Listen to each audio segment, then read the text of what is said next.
afar way, positioning your message, your product, your services, your presence in over 83 bus shelters. Every dollar you spend, every advert you place helps to build another bus shelter, providing modest comfort for Cayman travelers. Reserve space now on the only billboard medium in the Cayman Islands. Email rotaryshelters@gmail.com. rotaryshelters@gmail.com. The Bus Shelters, a partner in community convenience.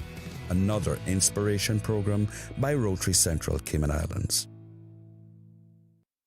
Radio Cayman's Historical Vignettes was brought to you by Rotary Central. For more than 110 years, Rotary members have used their passion, energy, and intelligence to take action on sustainable projects. Sunday coming is Father's Day, so make plans now to tune in to Breeze Radio 7 p.m. Saturday for your Yesteryear Musical Special Father's Day edition. Music in honor of Father. It will be wonderful. Your Yesteryear Musical Saturday evenings at 7 o'clock on Breeze Radio. Entertaining, enlightening, and inspirational. Topical with CI cultural and heritage flashbacks and the wonderful music of yesteryear, from the Thomas Edison era to the recent past. Your Yesteryear Musical, Saturdays at 7 p.m. on Breeze Radio, 105.3 FM in Grand Cayman and 91.9 FM in Cayman Brac and Little Cayman. Be listening. History is always echoing on your Yesteryear Musical on Saturday evenings at 7 o'clock on Breeze Radio. Talk Today is brought to you by the Ministry of District Administration. Explore your history. Explore your land. Explore your sister islands. And Doctors Hospital. Peace of mind is important when life happens. Doctors Hospital. Always there for you. Call 949-6066. But I do have some questions. There are more questions than answers. Cayman Islands' foremost listeners participation program. Talk Today. What's on your mind, Cayman? If you're ready to talk, we are ready to listen. Discussing current events and local news, community spotlights, hot topics, listener stories, cultural and historical discussions, environmental issues, fun and lighthearted topics, guest interviews. Cayman, basically anything you want to talk about, we are ready to listen. Here's your guest host, Charles Glidden. Coming up, it's open lines, so pick up the phone and express yourself. Later on, we meet Miss Universe Cayman Islands contestants, and later, we go to Parliament. Talk Today's next on Radio Cayman. Stay with me. Talk Today is reminding you to avoid any statements or comments which are abusive, derogatory, malicious, or defamatory. Do not use indecent language or make any statement that is false or misleading. Call 1-800-534-8255, 949-6990, 949-8037, or WhatsApp us on 925-3261. And now, back to Talk Today. Good afternoon. Well, doubly good because it's Friday. Yeah, it's Friday afternoon. And welcome to Talk Today. I'm Charles Glidden. Thank you for tuning in. Things will be a little different today. The state opening of Parliament takes place this afternoon, and Radio Cayman will be covering the ceremony live. The state opening is scheduled to begin at 2 o'clock, so Talk Today will be shorter than the usual for this afternoon. We usually go until 2:30, but we're scheduled to go to Parliament, where the state opening is taking place, and we'll be bringing you, live coverage of that. This afternoon, we will hear the throne speech delivered by Her Excellency Governor Jane Owen. The throne speech will be setting out the government's agenda, the major things that they are planning to do. So that should be quite interesting. Now,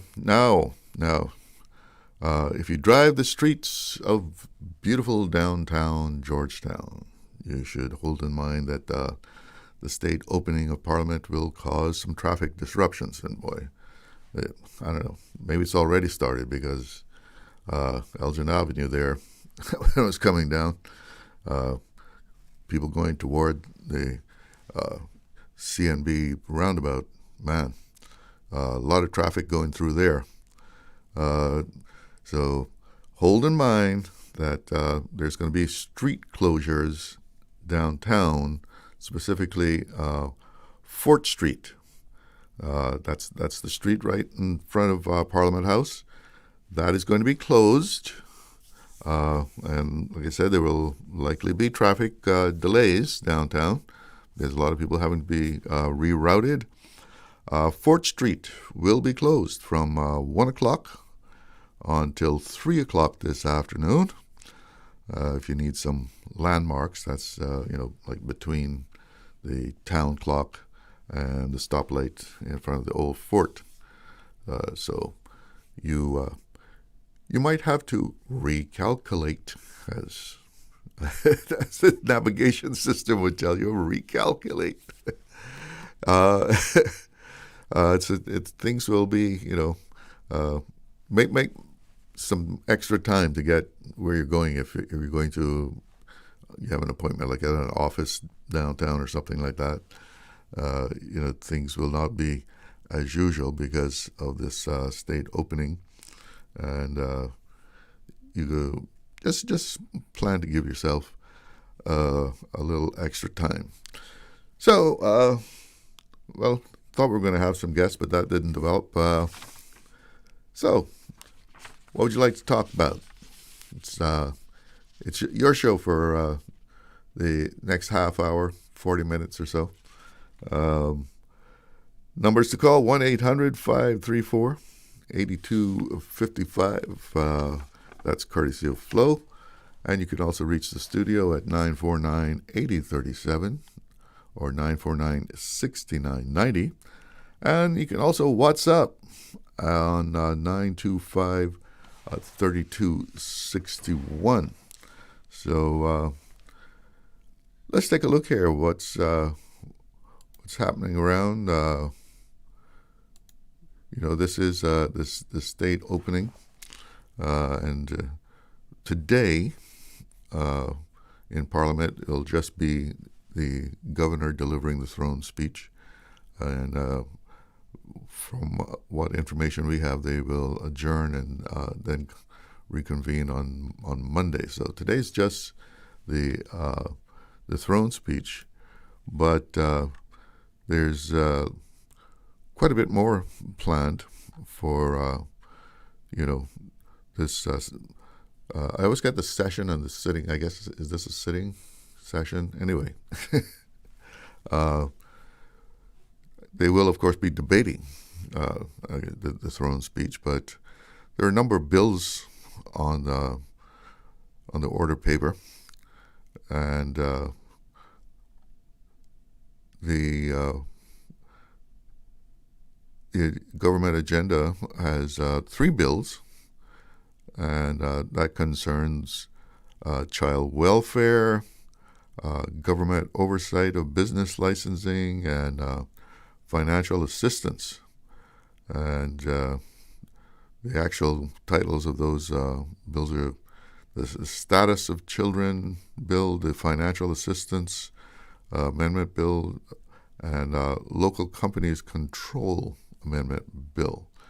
And the Status of Children Amendment Bill, the objective of that is to modernize aspects of Cayman's parentage laws.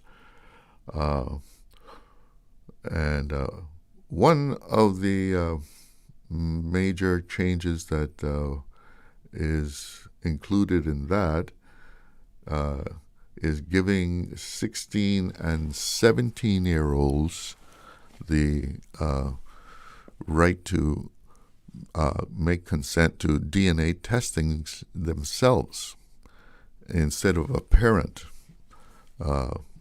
having to agree to that.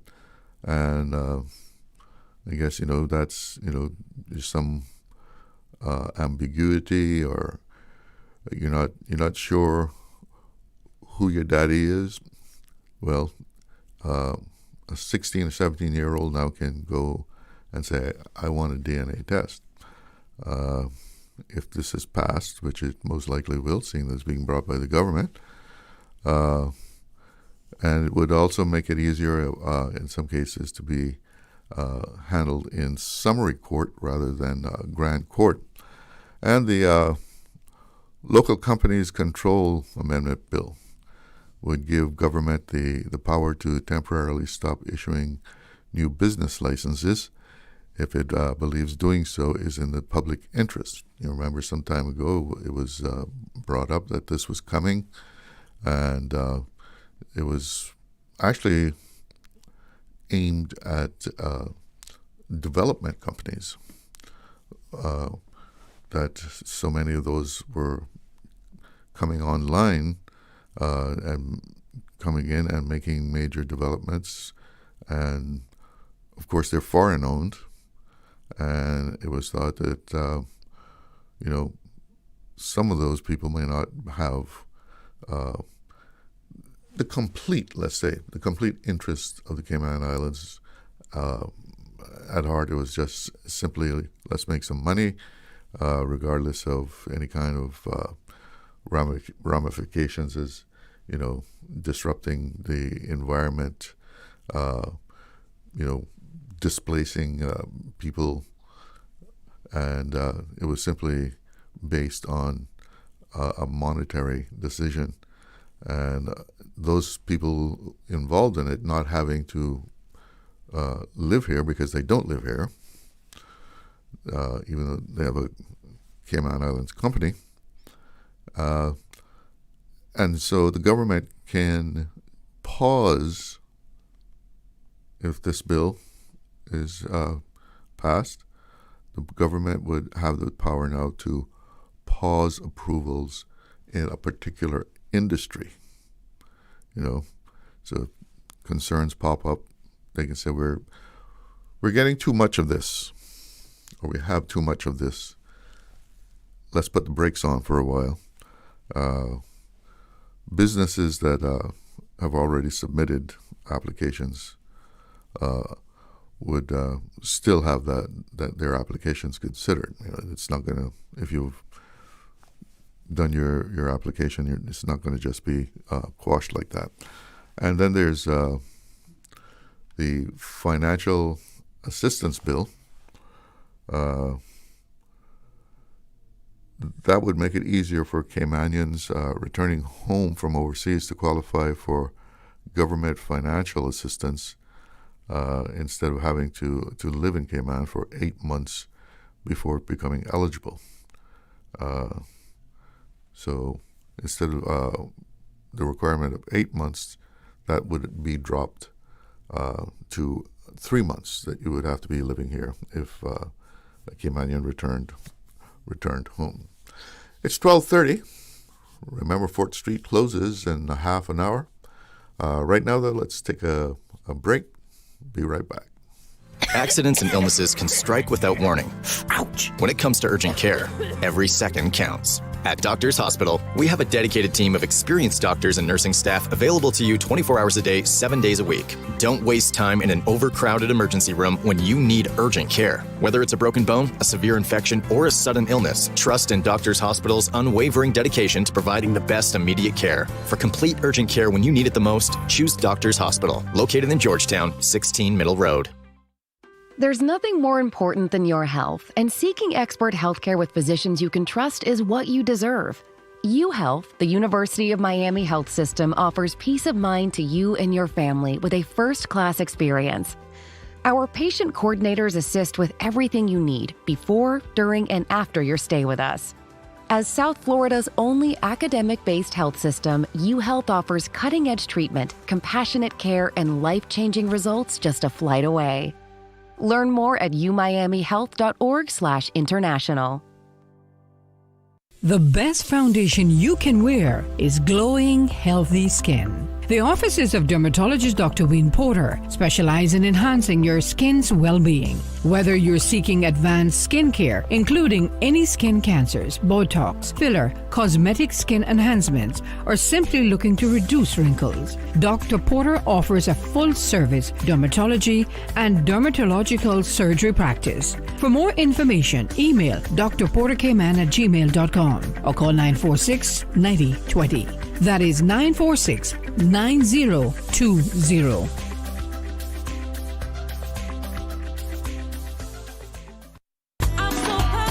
Hey, this is Vashti, the proudly Caymanian singer. I want to say a huge congratulations to Radio Cayman on 50 years. Radio Cayman has been supporting local music from day one. I can remember driving in my mother's car at 17 years old and hearing my song on the radio for the first time. It was such an exhilarating feeling. So I want to say a big, huge congrats on 50 years and continue supporting local music the way that you do.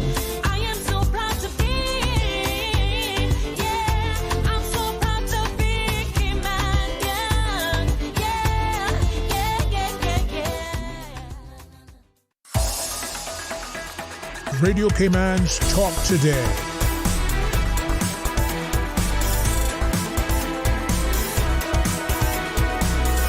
What is on your mind, Cayman? That's what I want to know. What's on your mind? Because we've got open line going up here until 1 o'clock. And at 1 o'clock, we're going to meet some of the contestants from Miss Universe Cayman Islands. Looking forward to that. And at about 2 o'clock, just want to remind you that Radio Cayman will be bringing you live coverage of the state opening of Parliament starting at 2 p.m. today. Her Excellency Governor Jane Owen will be delivering the traditional throne speech. The broadcast can also be heard on Breeze, that's 93.9 FM. So we got you fully covered. Whichever frequency you tune into, you can hear the throne speech right here on Radio Cayman. So pick up the phone, give me a call. Let's chat about whatever you'd like to chat about, just about anything anyway. So I was going over what is on the order paper for Parliament, and the opposition also comes to Parliament with their agenda. The opposition deputy leader, the Honourable Kenneth Bryan, he's moving a motion seeking an increase of the income thresholds used to determine eligibility for financial assistance. And of course, he's bringing the fact that, the rising cost of living, utility bills, food prices, inflation in general, has left that threshold some time ago now. And he is arguing that needs to be moved up to be more in line with what the cost of living actually is. And Deputy Speaker and Georgetown West MP Perlina McGaw-Lumsden, she has filed motions focused on cost of living pressures and Caymanian economic participation. She is, and I'm sure most people will be in agreement with this, especially if you go shopping overseas, right? And Christmas is just 6 months away. She is moving a motion to increase the personal duty-free allowance up to $800. It's currently $500, but she's asking the government to accept her motion and increase the duty-free allowance that you are allowed when you go and travel and go shopping to $800, and also to renew real estate laws. We heard about this coming. She wants to restrict real estate agents to Caymanians because, as it is right now, if you look at real estate ads, yes, you see a lot of non-Caymanian faces, non-Caymanian names. Although, I must say, there are a number of Caymanian real estate agents. We can think of quite a few right now. So, there's nothing preventing Caymanians from becoming real estate agents if that is their desire, and they can find a firm to join. Although I guess you could even do it on your own, right? You may not be able to be in Cereba on your own without any kind of real estate experience, but certainly if you have the drive to go out there and form your own real estate firm, you can do that. But she is seeking to have that work reserved to Caymanians and Cayman-connected residents. And the leader of the opposition, the Honorable Joy Hugh, he's filing a series of motions, and these are aimed at economic development, business growth, and environmental stability. One of those motions would establish stronger protections for landowners when the government, in the public interest, acquires land in order to build a road or something else that is of benefit to the common good, and to what he's asking for is compensation, the compensation that a person gets when a government acquires the land to reflect market value, the current market value. And I know some of those transactions have gone on for a long time because the people whose land has been acquired by the government is saying, no, it's worth a lot more than that, even though your quantity surveyor has said, it's worth that much on the market, it's worth a lot more. Another one of Mr. Hughes' motions is to create a tourism climate resilience fund to help finance the protection of natural assets that support Cayman's tourism industry, like the beach, maybe. We do have a caller on the line, so let's take those calls. Good afternoon. You're on the air with Talk Today. Good afternoon to you, Charlie. Hi. Yes, sir. Just one quick question. When you said to raise the duty-free allowance of returning people, is it returning Caymanians only? It didn't say whether it was just for Caymanians. Well, I guess however it stands right now, I think anybody that's living here has a duty-free allowance, right? Yeah. Yeah. The residents. Yeah, it's the personal duty-free allowance. Yeah. Yes. I understand what you're saying. Yeah, not bringing in things for sale or whatever. Right. It's personal. Another quick question.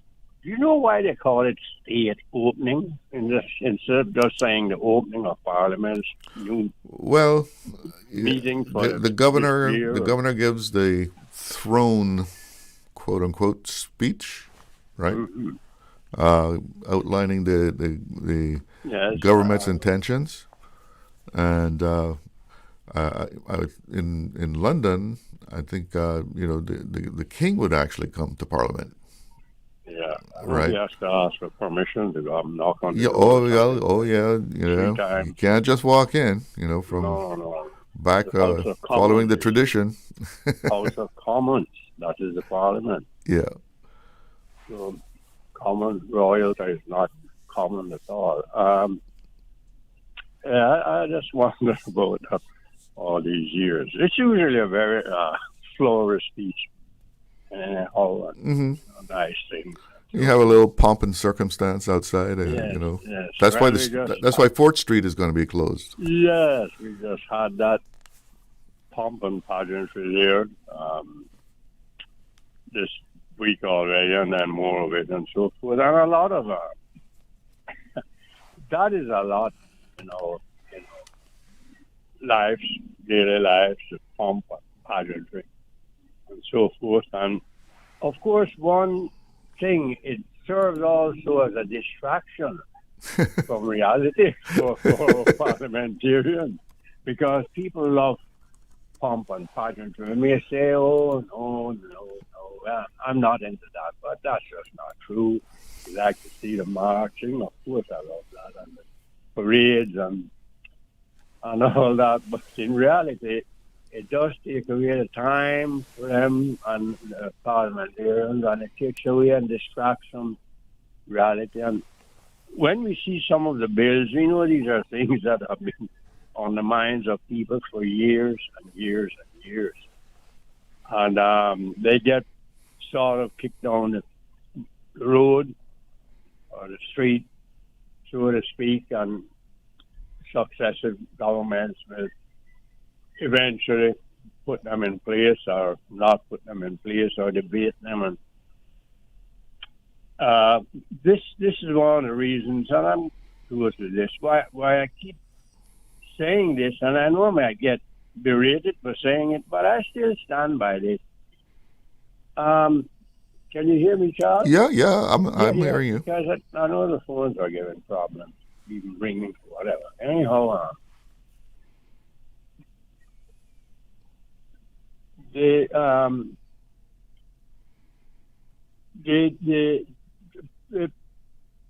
what do you call it? Advisory committee, district advisory committee. The district councils.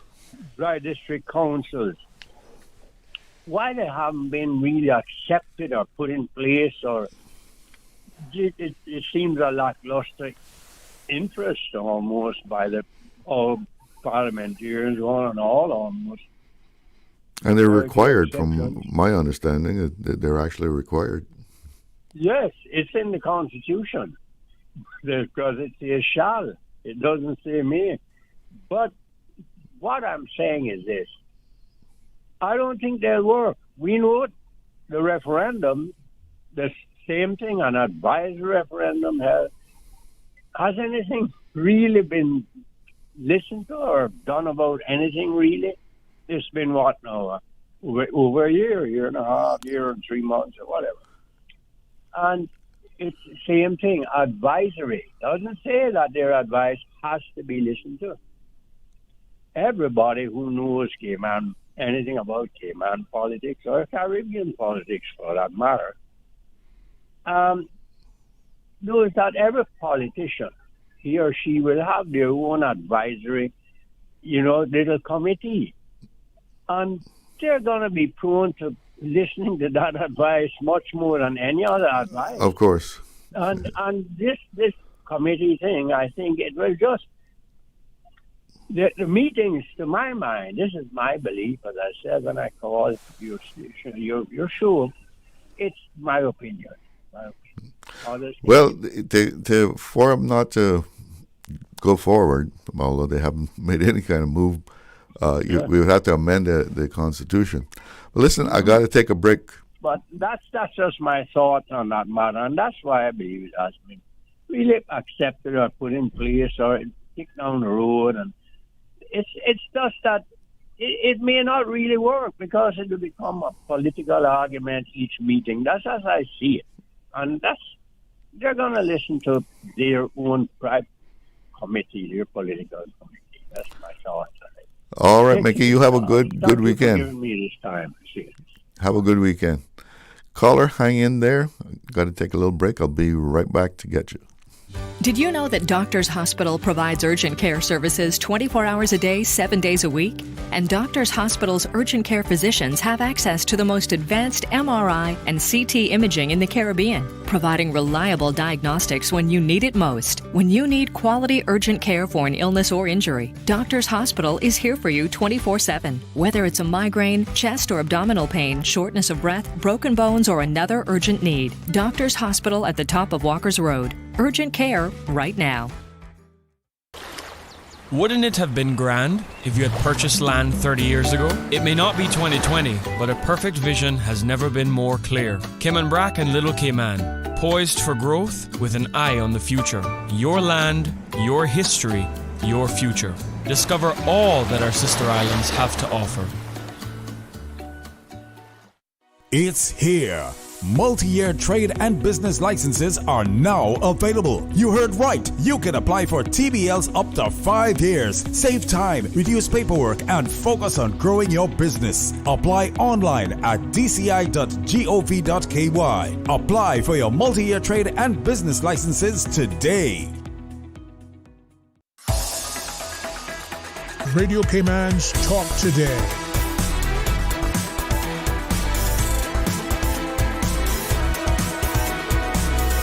What is on your mind, Cayman? Welcome back. Let's go straight to the phones. Good afternoon. You're on the air with Talk Today. Yeah, Mr. Glidden. Yeah. Good afternoon.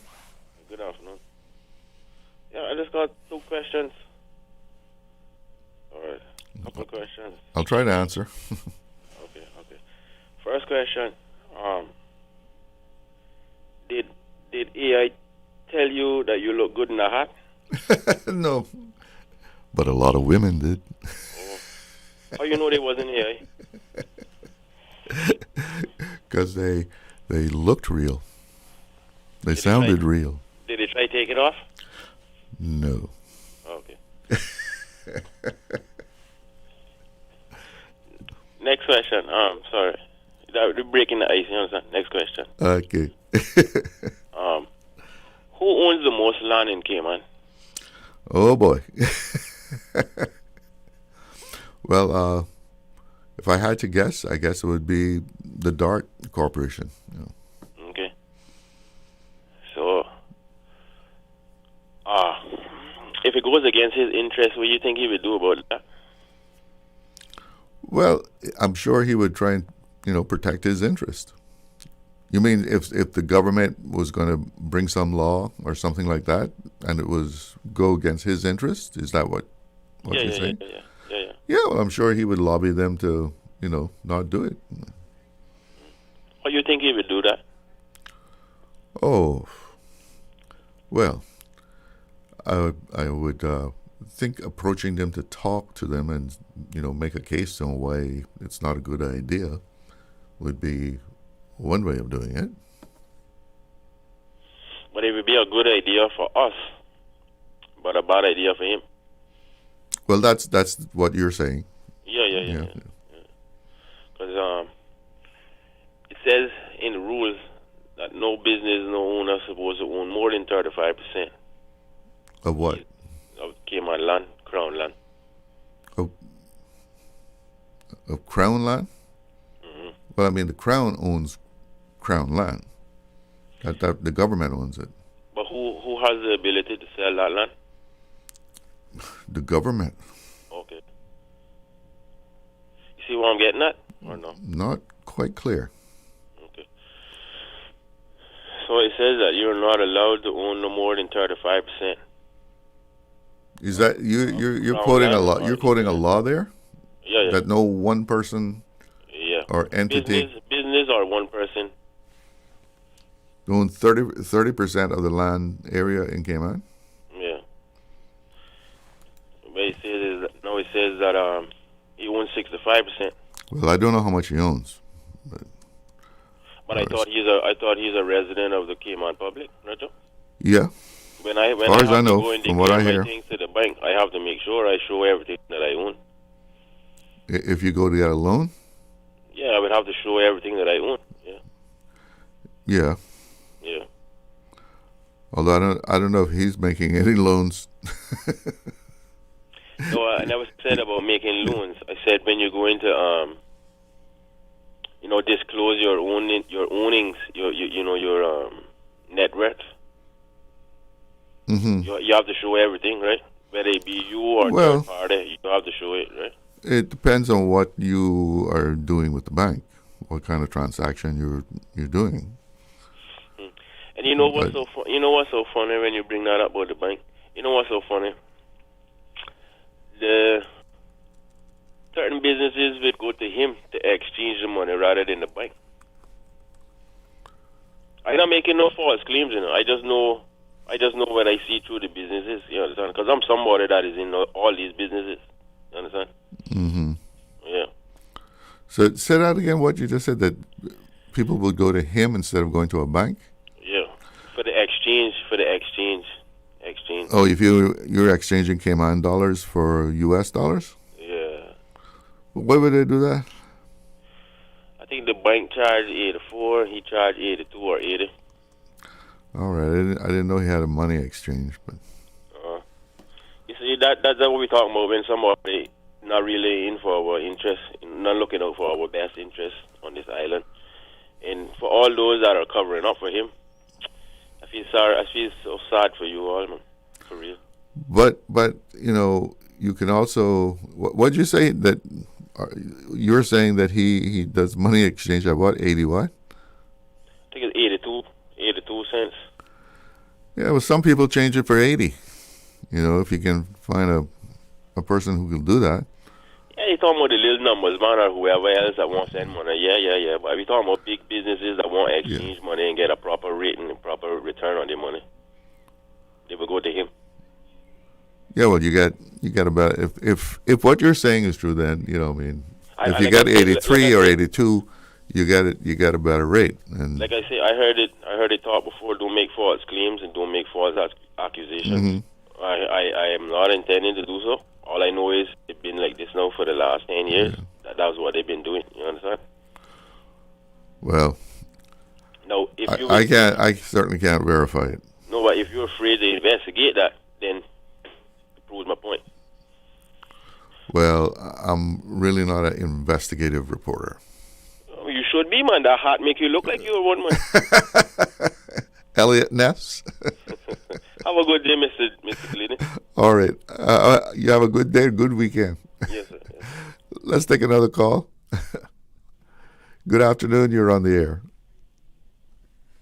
Yeah, good afternoon, Mr. Charles. Yes, how are you doing? I'm doing okay today, feeling a whole lot better, Oh, good to hear that. Yeah, man. Yeah, man. Trying to help take care of myself and, stay healthy. I wanted to talk about something that I had it in my mind, but I went to the listening tour that PPM had last night in West Bay. Yeah. And I didn't exactly get what I wanted to say 100%. I did say some stuff that I wanted to say, but not everything. When it comes into development and population growth in the island, because as far as I know, we're supposed to be sustainable, right? We're trying to be. Yeah, we're trying to be. I'm wondering if sustainable is like growing the population to an extent where we want to find out how much people is going to like it or not. And then until people start not liking it, then stop it. But I'm not sure. But I had wanted to bring up 2 points about the development that is going on in West Bay. Mm-hmm. And it's two things really. Traffic, right, is one, and agriculture is another. Because agriculture is next to my heart all the time. We eat food every day. We import food every day. And we look for food every day. Mm-hmm. We need to We need to protect agricultural land. And I can tell you, out of the interest of new landowners and the developers alike, that I would want to believe that they should have neighboring agriculture farmers, neighboring farmers with respect. They should treat them with respect. But I can tell you that there are going to be residents in the West Bay District that are going to make complaints about the agricultural land after developing in the area as new property owners. And I'm concerned about what the government will do about those landlords that would be making complaints to neighboring farmers. And you know that is very important, that we protect those farmers and agricultural land. I wouldn't want to hear that a farmer now has to move his cows or his goats because of like a scene that they don't like to see or smell that they don't like to smell. Yeah. And for decades in the Cayman Islands, the people that are still alive have been doing that, have been farming. Well, doesn't the zoning help to keep that from happening? Should. But what about those that don't think they need the zoning and they just want to have one cow or two goats or a few chickens, and they don't want to be a part of that zoning and they just want to keep their animals? Well, I mean, if you're in a residential area, I mean, yeah, and you're gonna put two cows on your property, I can hear the complaints coming even before they start. Right, but that's very unlikely with Caymanians. But with I don't know, these days, you know. Yeah, these days different you might days. have one or two Caymanians that might have a different idea, but just see with me here with this one. Make it quick though, because I'm coming up on 1 o'clock. Yeah, okay, I'm watching the time. 1 minute. I'm gonna get on to the traffic part. You have a development that is going on right now on Fountain Road, and that's the road that's going to carry you from Hell to Bosun Bay, coming from the school.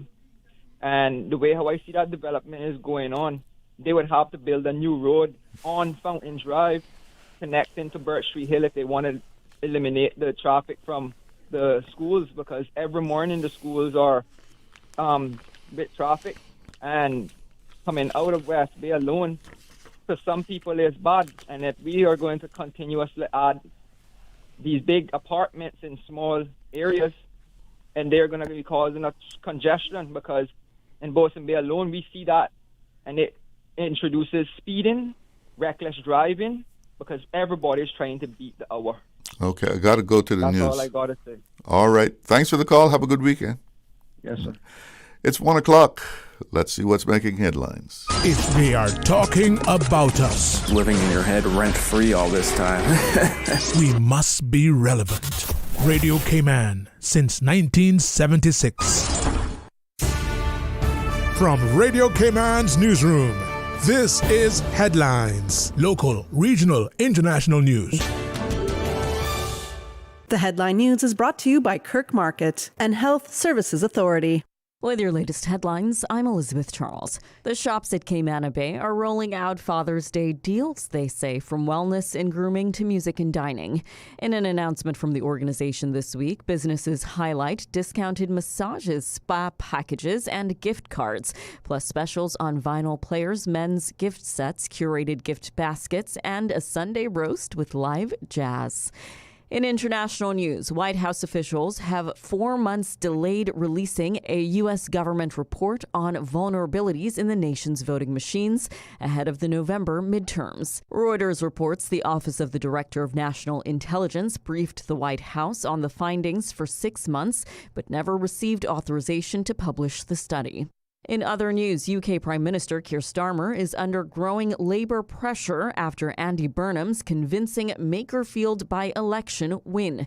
In live reporting today, the BBC says Starmer told party staff that they must, quote, pull together and avoid turning on each other, even as internal voices push him to consider his future. Labour MP Joe White says Starmer should announce a smooth transition on Monday and allow Burnham to become the next Prime Minister, while political correspondents report Transport Secretary Heidi Alexander has privately urged Starmer to set out a timetable to leave office, while allies of Burnham and Wes Streeting say neither plans public appearances this weekend, giving Starmer time and space to decide his next move.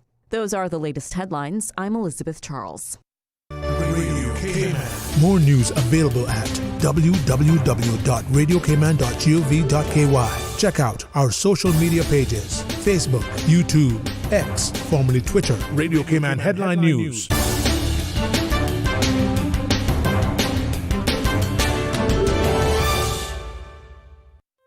Looking for fresh, healthy food that's full of flavor? Then you've got to visit Kirk Market. Our dishes are made with fresh, high-quality ingredients. Enjoy vibrant mixed greens or satisfying pasta salads. Or try one of our delicious grill options like blackened chicken, spicy beef steak, or grilled salmon. Looking for something light and flavorful? We've got sushi rolls and poke bowls prepared daily. And don't forget to explore a hot bar or Billy Fresh salad at the salad bar. Stop by Kirk Market today for breakfast, lunch, or dinner and taste the difference. Eat well, live well with Kirk Market.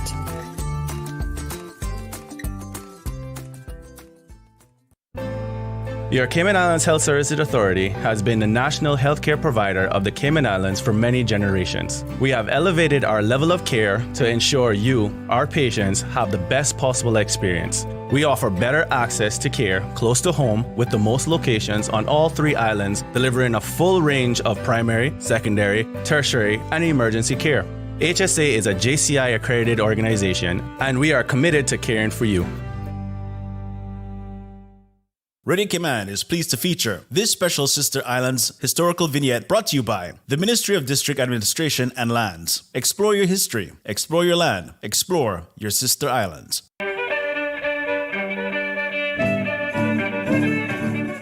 Born in Watering Place, Cayman Brac, on the 8th day of July, 1936, Captain Fred Elman Scott was the 5th child born to Nalio and Vera Scott. Not only did Captain Scott work the seas for over 52 years, but he was mathematically inclined. In the early 70s, Captain Scott received his first calculator, eventually moving on to computers. After retiring from sea, Captain Scott used his knowledge of navigation, his love for mathematics, and general knowledge to write various computer programs that would impact the lives of the people of the Cayman Islands, such as payroll calculation and a program that could tell the depths at any point of the Georgetown Harbor, which would allow him to give any ship in port the coordinates to drop anchor. However, his pride and joy was his weather program that could detect when a storm formed anywhere in the world and was able to track and forecast its path. To create this program, he first drew the world map by using actual coordinates from the various coastlines around the world, including the most minute coves. This information would be transmitted by his shipping mates from around the world, making him the local reliable source on storm predictions.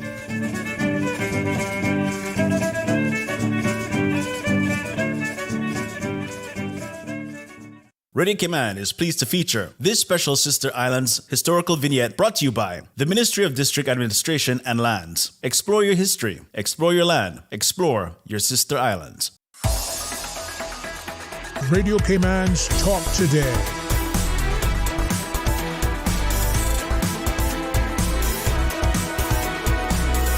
What is on your mind, Cayman? Welcome back. Let's check on the weather, see what is happening.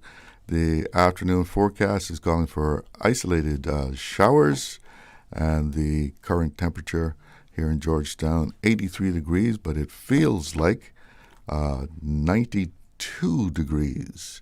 And let's see what the wind is doing here. Wind out of the south-southeast at just over 7 knots. And the forecast, let's see what awaits us for the evening. Tonight, the forecast calls for cloudy spells with a 40% chance of showers and isolated thunder. Temperatures will rise to the upper 80s. They will fall to the lower 80s. Big difference, right? Winds will be southeast at 10 to 15 knots. Seas will be moderate with wave heights of 3 to 5 feet. And the outlook, an increase in showers expected on Saturday as another tropical wave is expected to move through the Northwest Caribbean. Some dust and haze may also be present over the weekend. Sunset this evening is at 7:04. Well, I have a studio full of beautiful women right now, and that's because the Miss Universe Cayman Islands pageant will be taking place next month. And this afternoon, we're going to meet or reacquaint ourselves with some of the contestants. In the studio with me right now is Derry Lee, the National Director of Miss Universe Cayman Islands, and 3 of the contestants. So let's find out who we have here in the studio. Let's start on the far end, and you can introduce yourselves. Hello, Cayman. I am 24-year-old Elizabeth Jackson, contestant number 4 from the birthplace of democracy, Bodden Town. Driven by my passion for service, I pursued a career in the health field, and I am a registered dental hygienist. I'm also an avid member of the community. I serve as a member of organizations such as Literacy is for Everyone, Bite Size Kindness Cayman, and I've even started an initiative, Confident Smiles, Confident Futures, that encourages young people to believe in themselves and also teaches them the importance of oral hygiene. And who do we have next? Good afternoon, Cayman. I am 26-year-old Tamika Cox, proudly hailing from the heartbeat of Cayman, the gorgeous district of Georgetown, and I'm your contestant number 5. I'm proudly sponsored by Alexander's Law and Metabase 58. It's so great to be back on air with you today. Welcome. And who else do we have? Good afternoon, Cayman. I am Haley Miles, 20 years old, proudly representing the heart of the Cayman Islands, Georgetown, and I am contestant number 1. And my sponsors are Hesha Boutique and Halo Media. And I'm so happy to be here again. Well, good to have you all. So, Derry, when is the pageant? It's on the 11th of July. Tickets are now available online on Ticket Plus and at Funky Monkey. So we also have VIP premium tables, VIP section or general section.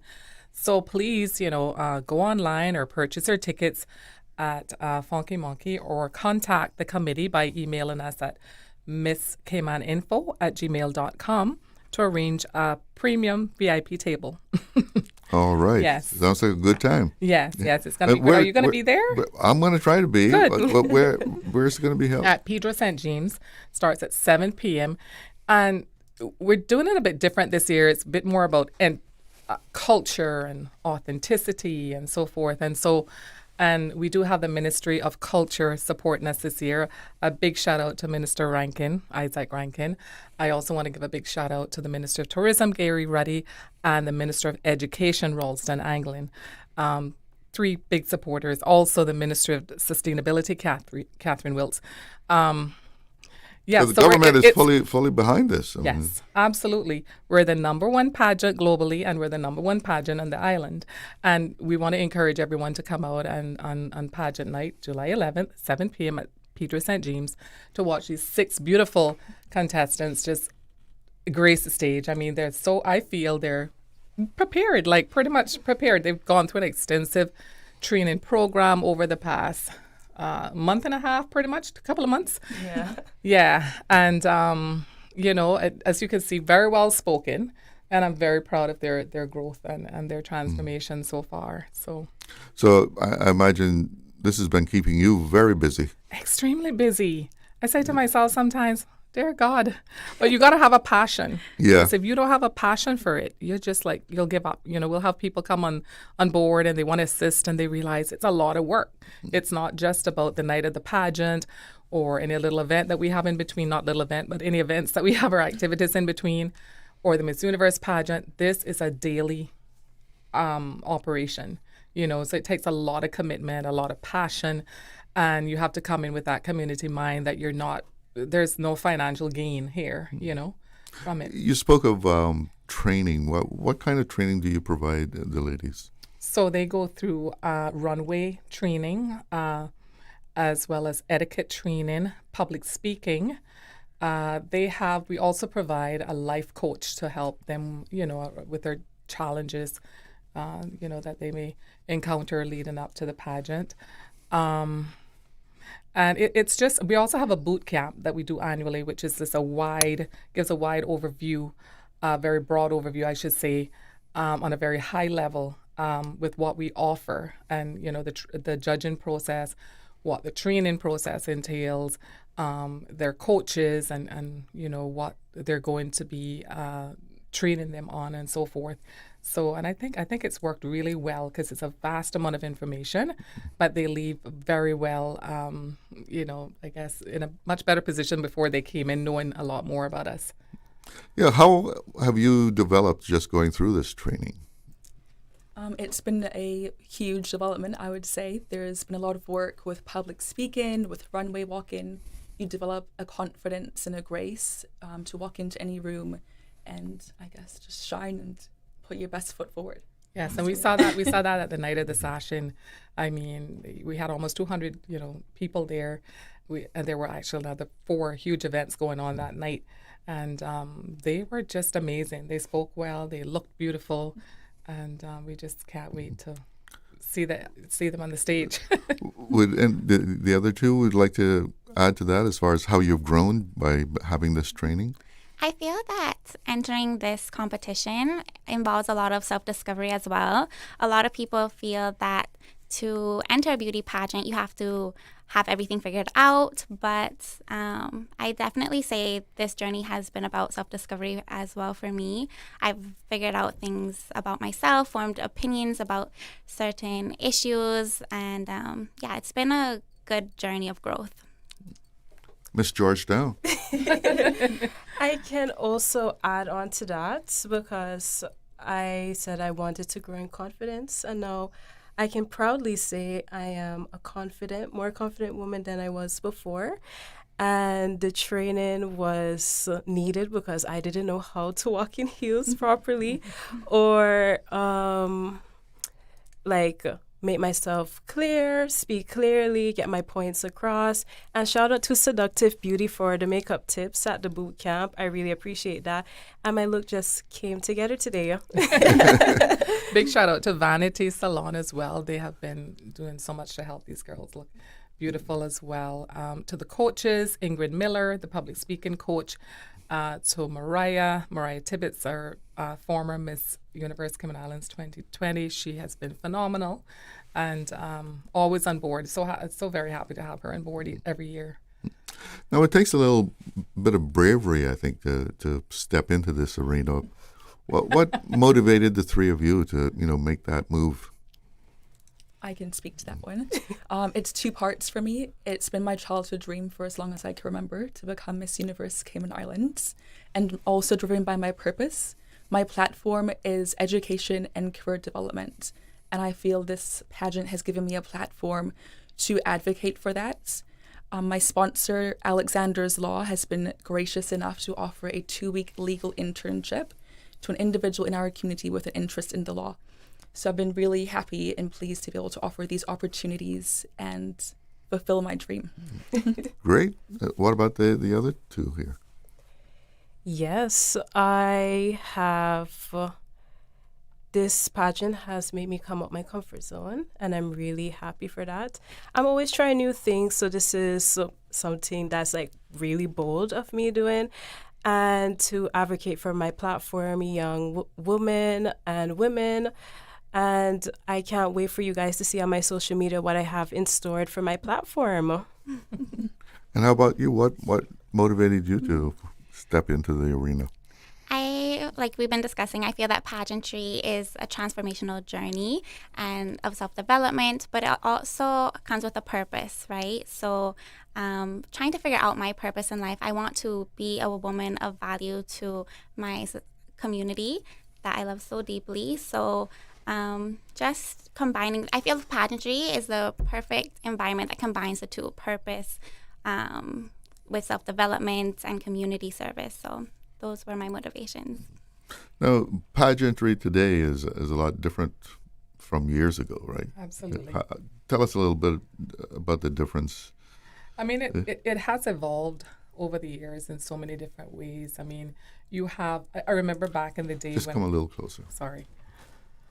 I remember when I first came on board, there was, the government actually held the franchises for World and Universe. And at that time, when a pageant was held, you could send the first runner-up off to World, and then the winner went off to Universe. But now the pageants are so competitive that they actually know, we want a crowning for our winner. So that has definitely changed. So now you have, the Miss World obviously sending their winner off, and you have Earth. And as well, I found that they've become a little bit more inclusive. Our pageant has. We've had transgenders enter at the Miss Universe pageant. That's different. And that has actually been in place since 2012. I don't think it really came to the forefront until the last couple of years. Also, at this time, anyone can, at any age, any female, born, legally a female, can enter the pageant at any age. She can be pregnant. She can be married. So that has changed. So it's become a very inclusive industry, I found, which is quite different. And here in our community, I don't think that they have fully accepted that yet. So I guess it's just baby steps. But what I've noticed with the pageant industry as well, they may come up with a criteria that may last for a few years, and then they may decide to change it. Like, we're going to go back to what we felt worked initially, So it's not as conservative anymore. Yeah. Tell us about the platforms. What does that mean that they have platforms? Well, they all individually support a cause. Whether it is the Breast Cancer Foundation, or if it is the Crisis Center, or if it is something relating to mental health. This year, our organization, we chose T21, and each of the young ladies, obviously, they have been advocating for T21, which is a charity that advocates for people with different abilities and Down syndrome specifically. And they also have, like I said, their own personal platforms as well, which I will, give them an opportunity to, discuss as well. Let's hear about the individual platforms. My platform is youth empowerment through confidence, self-belief, and education. I feel that when young people believe in their ability to accomplish their dreams, that there is no limit to what they can achieve once they believe in themselves. So that is my platform. My platform is education and career development. I believe that education is a key to success, and career development opens opportunities for everyone. I want to see the people of Cayman succeed in all aspects of life, and I believe that starts with education and training, whether that's a formal education at university, or you do a trade, or you learn on the job. And I'm absolutely pleased to have been able to offer an internship to an individual in our community, and I can't wait to keep working on this platform further. And what's your platform? Young girls and women empowerment. I want for every young girl and woman to believe in themselves, that you can step into any room. And speaking from what Miss Derry said about inclusivity, and the pageant being accessible, they should step out their comfort zone and try an environment like this. This help grows in confidence and it correlates to my platform. So yes, always keep your chin high and you can do this. And no matter your circumstances, you will make it to where you need to make it. It's not how you start, it's how you finish. Amen. So what are you going to be doing between now and July when you go in the actual pageant? I'll let you speak to that. I'll go say something too. Well, this Sunday we have our swimsuit photo shoot, which we're very excited about. We also have the motorcade coming up on the 27th. So please come out to the districts and support us. We're going to be starting at the Georgetown Library and we'll head to West Bay all the way down to Northside. So please come out to support. We also have a couple other interviews with some other media platforms, and then final night. Yeah, lots of activities before then as well. I think there's something planned, T21 or the platform, as I mentioned earlier. We'll have some activities for them as well that we're going to try to squeeze in. Yeah, stay close for me. Into the very T21, as I was saying, they have activities, that they're probably going to want them to get involved in. So we're going to try to squeeze that into their calendar before pageant night. I know they already have a very packed calendar. What is the grand prize for the winner? It is, I think, for me, the grand prize would be the scholarship. But obviously they enter because they want to go off and represent their island, or the islands at the Miss Universe pageant. So that is also a huge opportunity. Where's so there's that the gonna government scholarship in Puerto Rico this year. There's the government scholarship for the winner, for the first and second runner-up.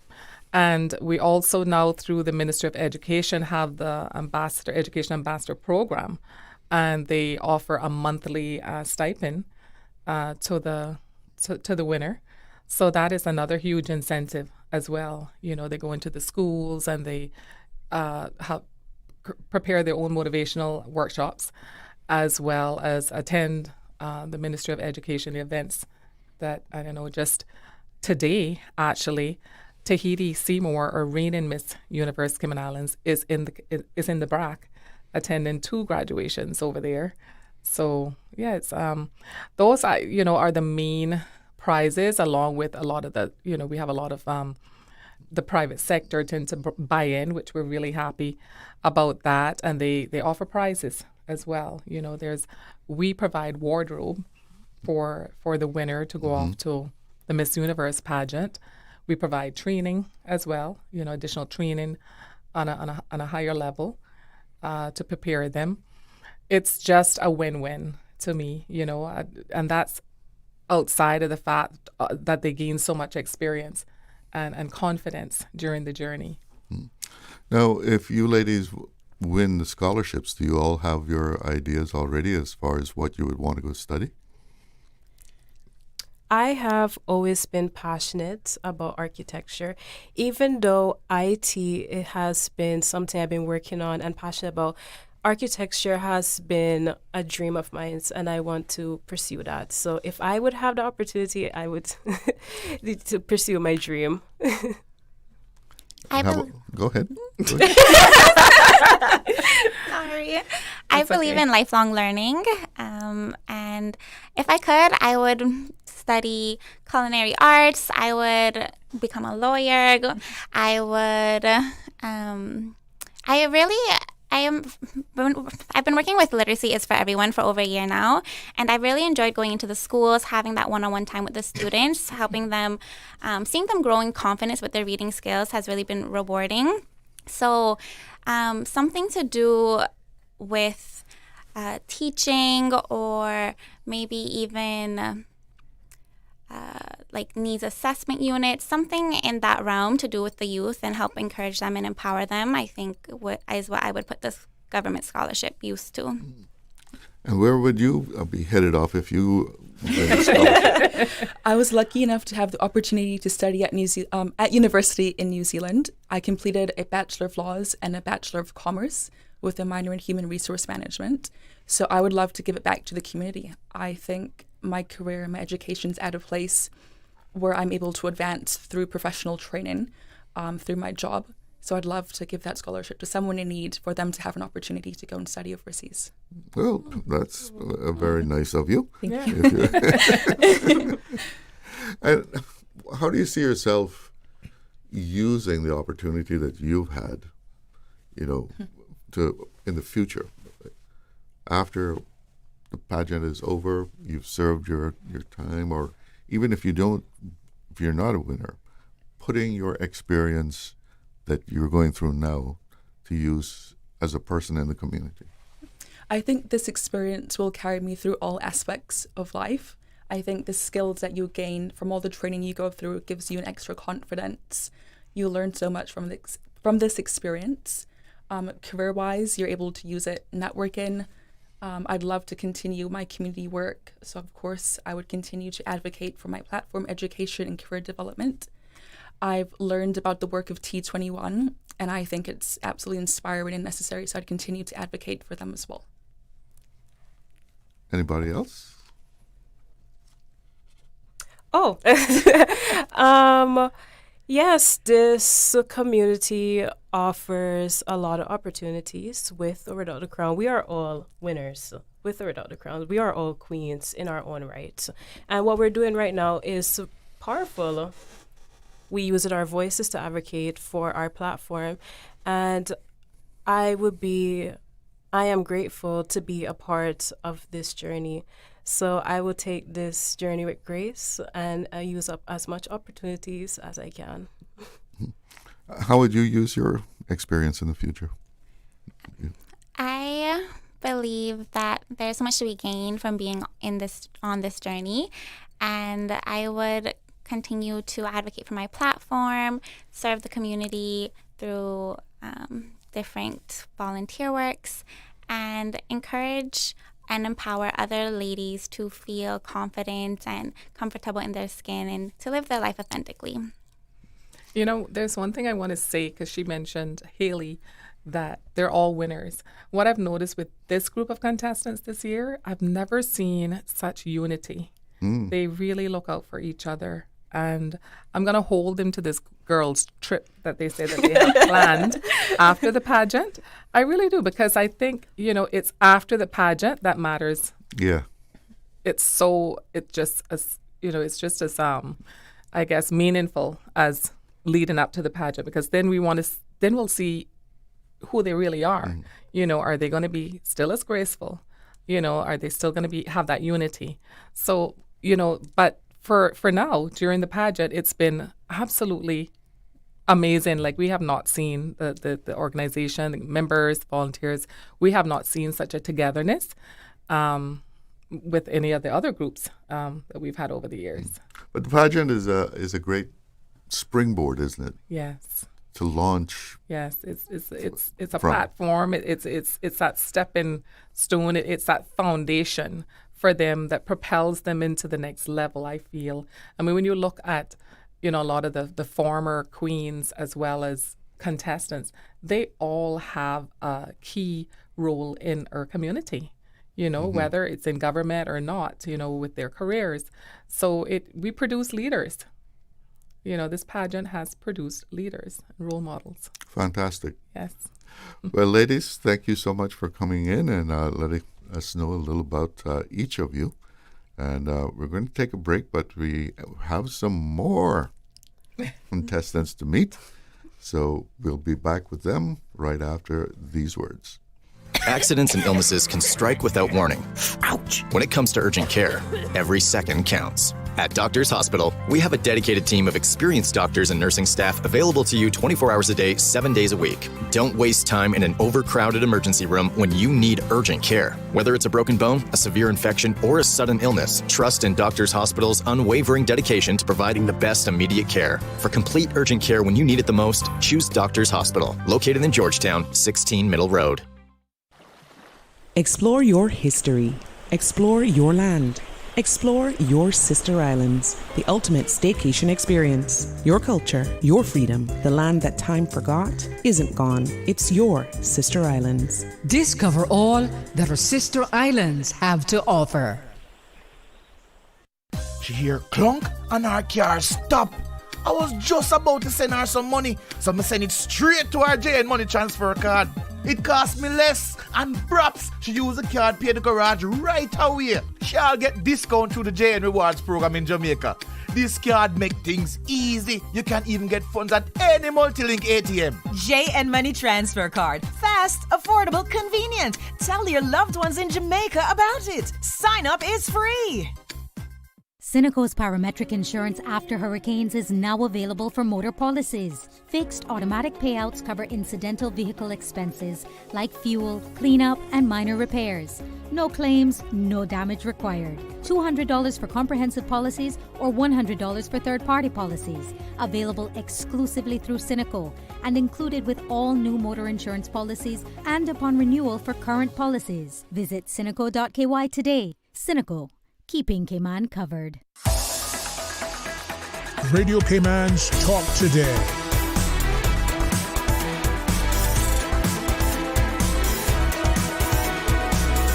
What is on your mind, Cayman?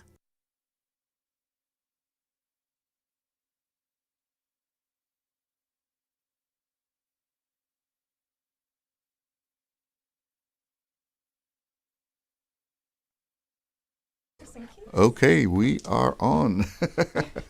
And we are meeting contestants from this year's Miss Universe Cayman Islands pageant that's coming up next month. Derry Lee, the national director, is still with me, but we have, is it someone else coming in? Okay. Come on in. We have 3 more contestants that will be in the pageant that will take place next month. And ladies, let me get you to introduce yourselves. We'll start at the far end and work our way over.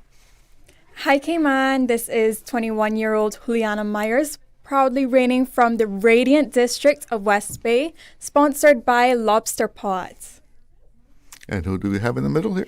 Good afternoon, Cayman. I am your contestant number 3, Marlena Williams, proudly sponsored by Tortuga Rum Company. And? Hi, Cayman. I am Mikaya Moody, 20 years old, proudly representing the beautiful and serene district of Northside. I'm also sponsored by Health City Cayman Islands. Well, welcome to the studio. Thanks for having us. Thank you. So, like I asked the other ladies who were in, let me find out what motivated you to, take this step and, step on the stage here and, it takes some bravery to do this. What motivated you? I could go. Yeah. Go first. Yeah, as you said, it does take a lot of courage. I entered my first pageant in 2019, which allowed me to discover my voice and the importance of advocacy. And that also contributed to me being here. I've now found my voice, as well as discovered the power that my voice holds. And that's what motivated me to be here. Okay. And what motivated you? I was deeply motivated by my last pageant, which I found was so huge into my growth and self-development, which I strongly believe in. And I decided to join Miss Universe Cayman Islands to further develop myself, as well as use my voice to shine the light on my platform. And what made you step on the stage here?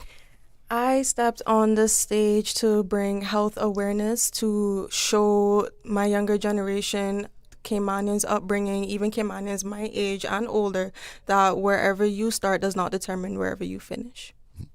Now, you all, of course, have your platforms, just as the others did. So tell us about what you're advocating for. We can start with my West Bayer down. Fellow West Bayer, right? So my platform is youth development and empowerment. And I'm so happy to shine the light on this and show the youth within the Cayman Islands that your circumstances don't determine your destiny. It is so incredibly important to believe in yourself and aim for the stars. Go ahead. My platform is protecting future generations through health advocacy and prevention. This is particularly close to my heart because I lost my grandmother who raised me, as well as a mentor of mine within the span of a year, both from cancer.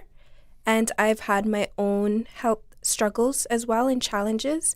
And I think that is just so important, especially for younger generations and this country, to invest in health advocacy and prevention. And tell us a little about your platform. So my platform is health awareness. Health awareness because I personally suffer from mitral valve prolapse. As a child, I'm actually born with mitral valve prolapse, and I was one of the 5% that actually suffered. I have the symptoms of mitral valve prolapse. They're very critical. I also had back-to-back surgeries at 16 and 17, open heart surgeries. One was a repair and one was a replacement. So I've had trials and tribulations. I have challenges, and I want to show the younger generation, even those that are suffering with chronic illnesses, that you can rise to the top and you should never, ever make anything stop you from doing so. No, say that name again. What? Mitral valve prolapse. Now, a lot of people aren't familiar with that, including myself. Would you care to tell us a little bit about it? So mitral valve prolapse is a leakage. The mitral valve is supposed to close fully. However, my mitral valve did not. And it causes the heart to be enlarged over time. There are roughly about 4 stages. Once you reach stage 4, you have to go into an emergency surgery. You have less blood flow around your body. You have sharp pain. You can't do excessive weightlifting as well. As a teenager, it was very disheartening. So you're a shining example of not letting that stop you. Yes, sir. Just follow your dreams. Yes, sir. Yeah. So when you adopt a platform, what do you actually go out to do? Some kind of active advocacy of that? Tell us how that works. I can go. So youth empowerment has been something that I would say is in my blood. My father, Stephen Myers, actually ran the after-school skateboarding program back in the day. Okay. So I saw his passion for it, and I think that's what really got at my heartstrings to bring attention to this platform. And I would say also getting into real estate and being one of the youngest real estate agents truly put my foot in the door and made me realize that our youth can be so unstoppable once they are empowered. And I have been doing this through one-to-one mentoring as well as group presentations. So it started about 2 years back. I started presenting at the Cayman Islands Youth Development Summer Camp. I did the RISE group, and just a few days ago, I went to West Bay Primary School, which was my past primary school, and it was just incredible. And what have you been doing? So far, so there are a few pillars to my platform, which we could talk about another day more in depth. However, there's a youth group that they started their own initiative. Which includes they go out themselves and do beach cleanups and other cleanups in the community. And a pillar of my mission to protecting future generations also is environmental stewardship and community service. So I actually went to their cleanup last Sunday and met with them just to kind of figure out how I could use my knowledge, my experience, and my platform to further help them. And how have you been advocating for your platform? So my platform is health awareness. I have visited my old primary school, Bordentown Primary School, to also spread awareness to a child. I don't want to say his name, but he is suffering from 2 neurological conditions, and he does have an overseas surgery, and he's not able to financially pay for those costs. So I have used my platform, and I've also spoken with our committee members as well, and we are planning to use our platform to spread those awareness to him and to bring in more people to help donate. I am also going to speak to T21 as well to see where we can help Riley. All right, great.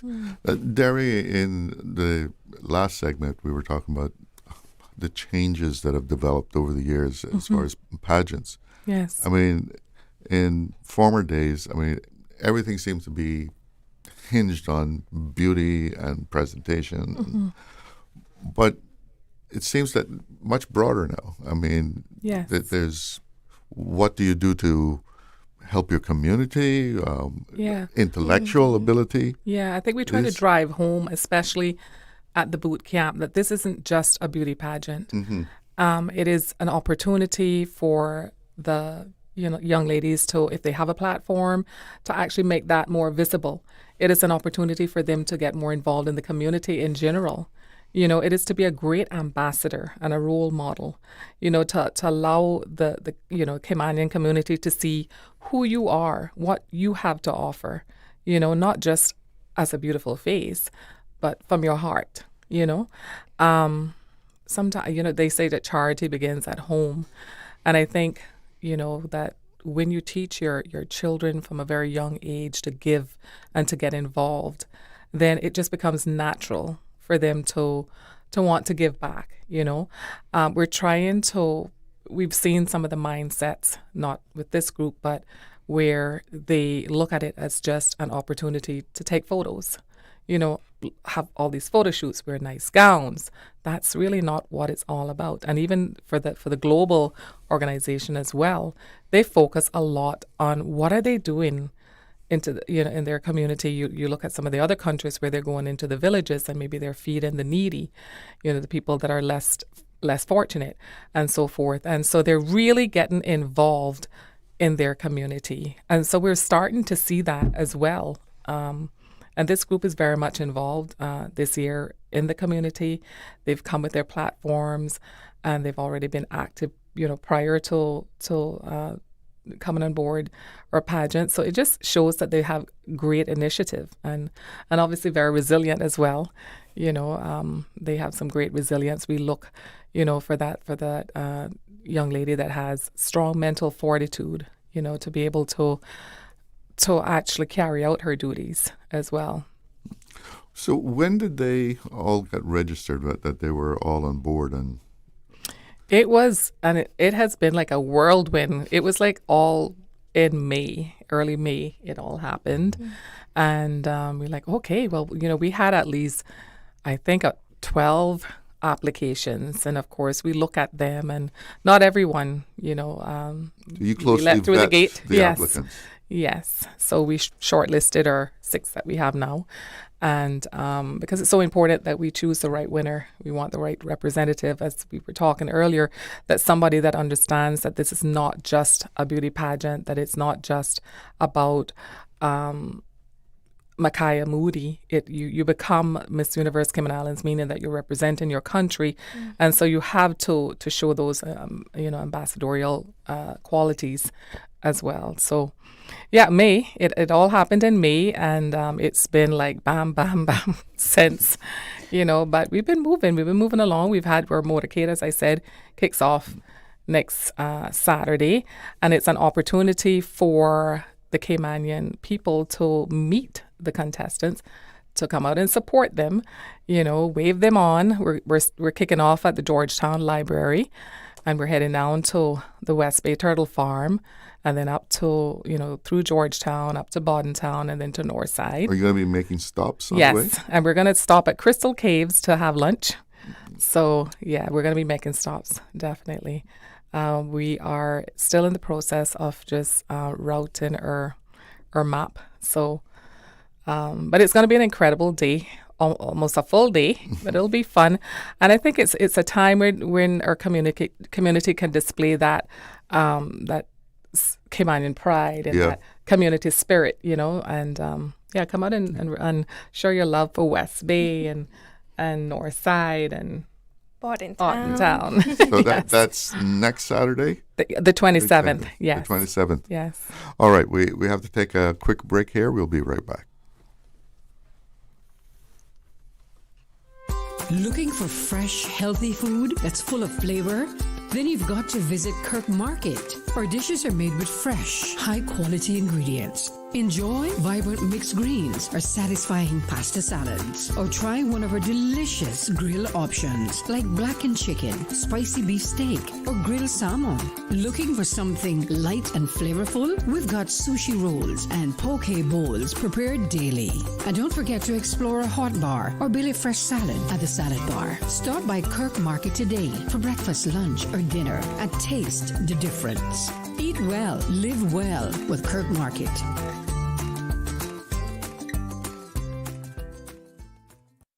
Freedom, Cayman Brack. Freedom, Little Cayman. Soft breezes, blue waters, no traffic. Unwind and rejuvenate your mind, body, and soul. Sister Island Staycations, a taste of freedom. Discover all that our sister islands have to offer. The 7 a.m. Sports Report, brought to you by Dr. Wayne Porter, offering a full-service dermatology and dermatological surgery practice. Call 946-9020 to book your appointment today. Are you looking for more weekend getaways with Friday flights? Well, Cayman Airways has added Friday flights to Panama for a limited time this summer. They're perfect for short and long weekend getaways, quick business trips, or easy connections across Latin America. And if Jamaica is on your summer wish list, seasonal summer flights to Montego Bay are also available. Call Cayman Airways on 949-2311, contact a travel agent, or visit CaymanAirways.com. See you on board our Friday flights to Panama this summer. Radio Cayman's Talk Today.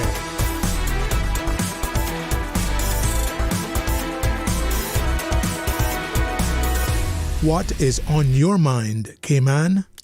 Welcome back, and I'd like to remind you that Radio Cayman will be bringing you live coverage of the state opening of Parliament starting at 2 o'clock today. Her Excellency Governor Jane Owen will be delivering the traditional throne speech, and you can also hear coverage of that on Breeze 93.9 FM. So Radio Cayman will bring you all the coverage of Parliament this afternoon. Right now we're talking to Miss Universe Cayman Islands National Director and 3 of the contestants. So you all got signed up in May. What would you say about how, with all the training that you've had and so forth, how have you grown since May? Not a long time, but sounds like it's been quite intensive. It has. I will go first. Just come a little closer. Oops. That's okay. I would say with our runway training, I have learned how to walk in heels. Before, I was not really good at walking in heels, but Woohoo, Mariah. Shout out to Mariah. Now I can walk with heels. Now I know how to walk with confidence as well. It's not just a walk, it's how you move your body. It's how you walk. It's how it will show your confidence as well. So shout out to Mariah again for doing that. How else? I would say that I have been more confident. I have been more outspoken as well. I am very reserved. So coming out of my comfort zone and speaking to people is also a bonus. I have learned how to do that. Also reaching out to my community, seeing something and not just complaining about it, but actually doing something about it. Okay, sounds good. Now, how have you grown? I would say that I previously mentioned that I found my voice. I'm still learning the ways I could use it, how to properly use it. I have had previous pageant experience, so continuing to build on what I've taken from that previous pageant, as well as just having the village that Miss Universe Cayman Islands Committee has provided and Miss Derry. That's a huge resource for us, honestly. It's just helping me. It's just helping me grow more into myself and being the woman that I am. And how have you grown? I would say not only are we learning skills necessary for the pageant, But as Micaiah said, we definitely have to learn confidence. And with being confident, I think we can all say as long as you're confident, you can make anything look or sound good. And that is definitely one of the most important parts to us. However, I would also say with all of the training and everything, we have also learned more time management and how to balance the journey. So if you win this contest, and the big prize is a scholarship, what, the first and runner-up? First and the second runner-up, and the winner, yes. Do you know what you want to study? To put that scholarship Okay, to you? I can go. You want to go? Go ahead. So I actually started off my degree in business administration till I realized it was not something that I was really passionate about, which is why I ended up getting into real estate, which you honestly do not need a degree for.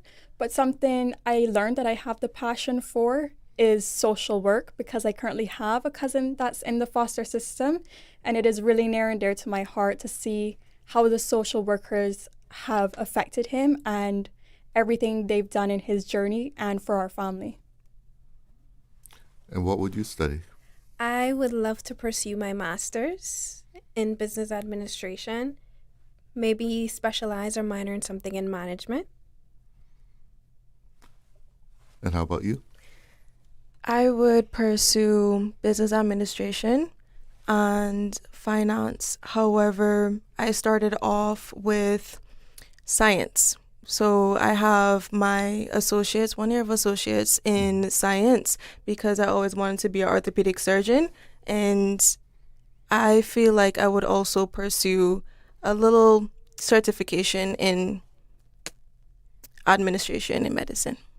All right. So you're a science mind. Yes, still holding on to that dream. Well, that's good. I mean, you all of you, aspire to great things, and you think, or not think, but how do you think this is going to help you in life?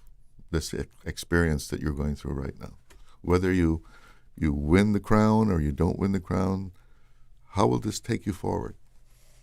I can go. Go ahead. The skills that we learn during this process, as Juliana mentioned, is not just skills that we're going to use on the night of. They're lifelong skills. These are things that we're going to use in our everyday life, in our profession. It'll allow us, and me especially, to continue to advocate for what I believe for, making a difference in my country and just contributing to my country and making it a better place for me and future generations. Okay. Well, that's very important. Yes. Who else? Did I cover everyone? Someone was talking to me in my ear. So I can go. I would say the biggest thing for us is also learning mental fortitude, and that's something to take throughout our life. And not only that, but whether we win or don't win, this gives us a platform. And I would really choose to continue advocating for the youth in our community. Okay. How about you? Whether I win or not, I would take time management, how to balance my mental as well. Mental plays like a very big factor as well in our life. And if we abandon our mental, then we would actually close doors that we have opportunity for. I would say time management, yes. How I walk with confidence, how I speak to others, and I would also still pursue health awareness, help out my community the best that I can. Derry, you mentioned when we were talking in the other segment about the training, and you said that you've been provided them with a life coach. Yes. So and that's Rhonda Cornwall. You take good care of them. Yes. They're under your wing, and yeah, I really do. These are your girls. I have kids, and so I try to relate. I mean, I think being a parent helps you to relate, when you have other young ladies on board and you have a daughter that age, or some of them may be a bit older, even younger. So you want to ensure that they also receive that same care, that you would want for your child. Now, I think where it becomes a bit challenging for us is when we are only able to provide what we can within the resources that we have. So that's where it goes back to when you're training your child in the home, do not feel entitled, do not feel that, people have to, because you've been crowned, spend thousands and thousands of dollars over the budget on you.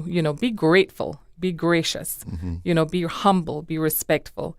So it's all within that. Yes. That encompassing all of that we really try to nurture these contestants. And it's a challenge sometimes, but certainly try our best. And we also have Cayman Medical on board that offer medical services, including mental health counseling.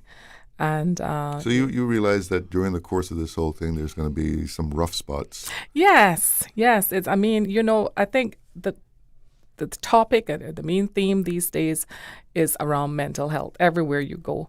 And so when you come into a pageant like Miss Universe Cayman Islands, it is exciting. It's fun. We offer a lot of opportunities, but you have to have that strong mental fortitude and resilience to be able to manage the day-to-day, your calendar, as well as your personal life, So it's definitely something that we think about, and we try to have a holistic approach to the entire, months leading up to the pageant and thereafter. So the big night is when? July 11th at Pedro St. James. 6 beautiful contestants going to take the stage, and so we want to invite everybody to come out. It's going to be a night filled with Caymanian culture, great entertainment, and we're going to have maybe some surprises there for you as well.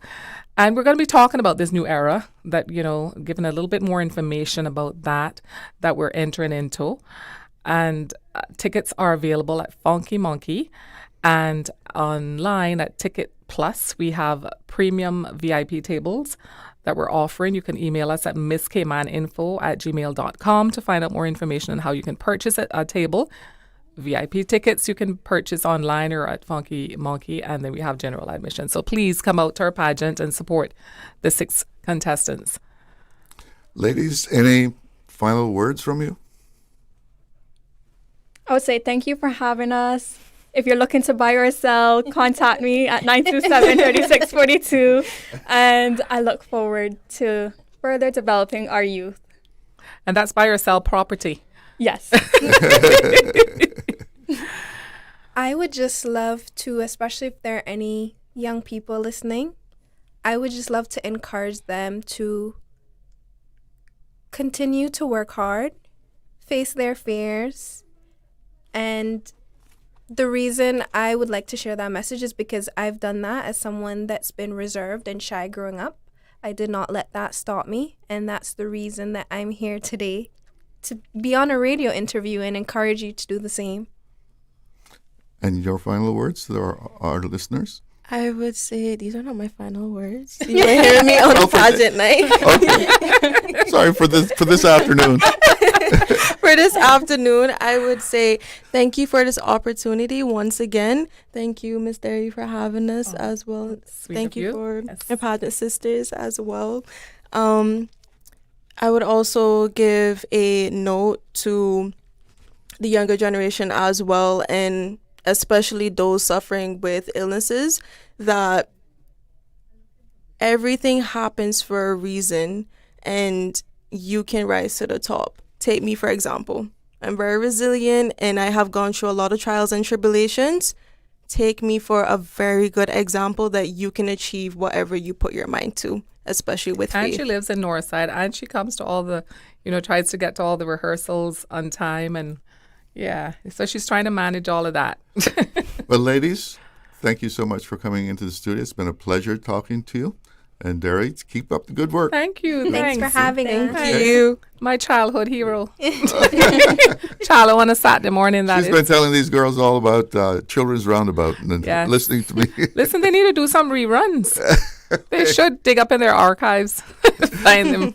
Well, it is 2:00, and Parliament is scheduled to start. Paul, how are we set as far as joining the coverage down there? Okay, so that's going to do it for me. You'll have a great weekend, but that doesn't mean that you should go away. You're now invited to listen to Radio Cayman's live coverage of the state opening of Parliament. Her Excellency, the Governor, Jane Owen, will be delivering the traditional throne speech, which outlines the administration's key policy agenda and legislative priorities for the upcoming parliamentary year. The broadcast can also be heard on Breeze 93.9. I'm Charles Glidden. Let's go to Parliament. Talk Today is brought to you by the Ministry of District Administration. Explore your history. Explore your land. Explore your sister islands. And Doctors Hospital. Peace of mind is important when life happens. Doctors Hospital. Always there for you. Call 949-6066. We now join the live broadcast at Parliament underway right now.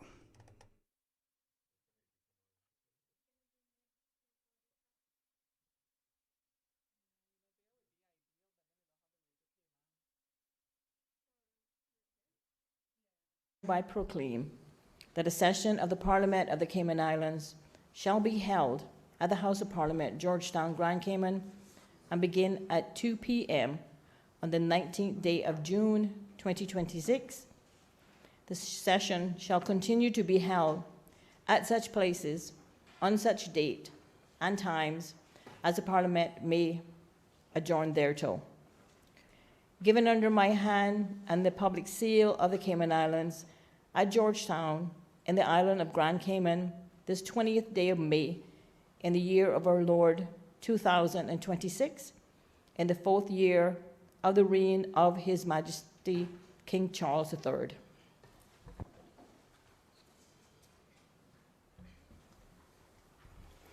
Administration of oaths or affirmations. Oaths of allegiance and due execution of office by Ms. Rishma Sharma, the Acting Honourable Attorney General, responsible for the portfolio of legal affairs, to be the temporary ex officio member of the Parliament.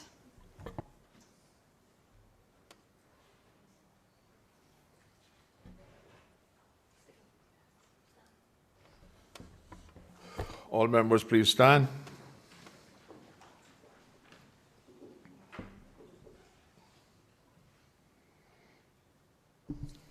I, Reshma Sharma, do swear that I will be faithful and bear true allegiance to His Majesty King Charles III, his heirs and successors, according to law. So help me God.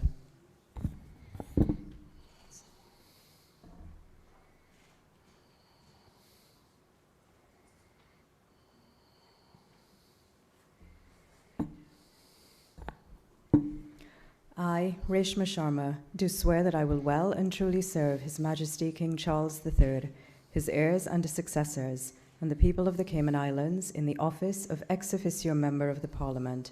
So help me God.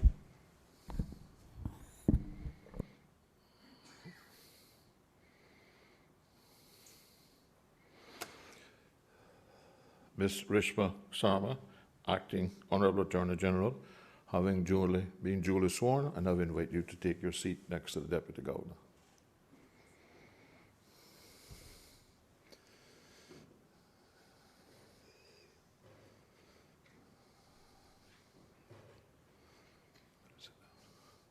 Please be seated.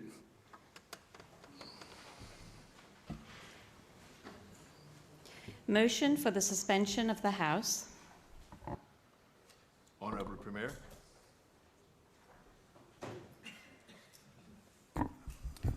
Good afternoon, Mr. Speaker. Good afternoon. I move that this Honourable House do suspend to invite Her Excellency, the Governor, Ms. Jane Owen, to deliver the throne speech to the Parliament. The question is that this Honourable House do suspend to invite Her Excellency, the Governor, Mistress Jane Owen, to deliver the throne speech to the Parliament. All those in favour, please say aye. Aye.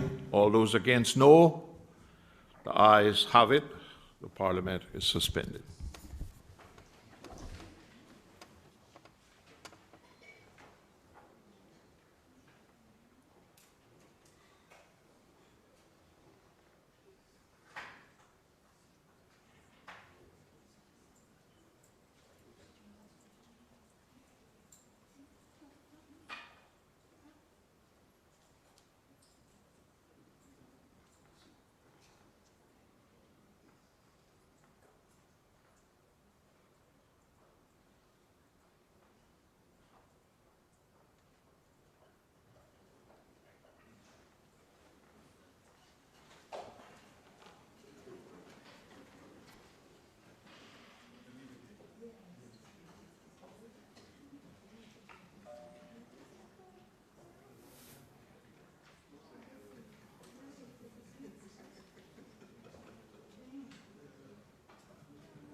So while they're waiting there, we'll do a quick recap with the headline news and come right back into it.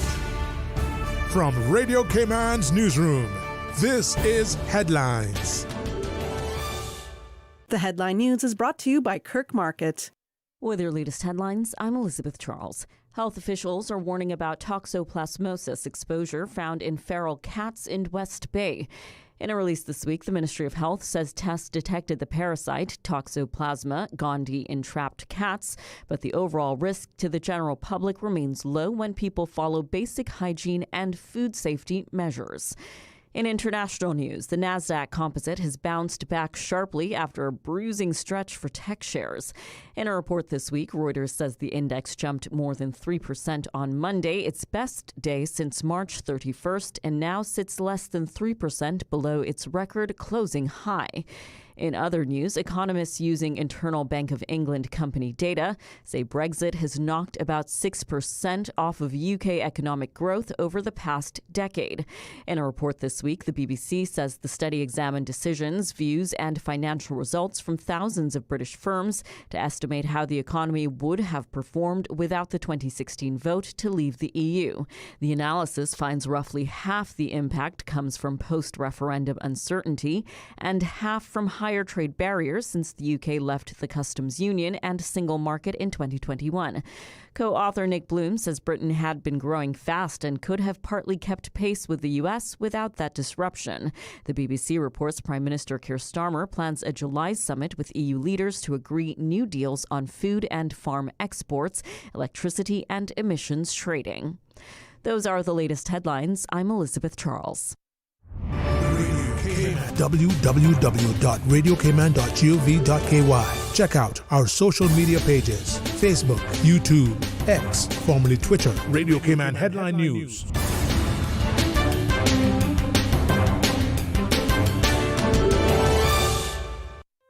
Looking for fresh, healthy food that's full of flavor?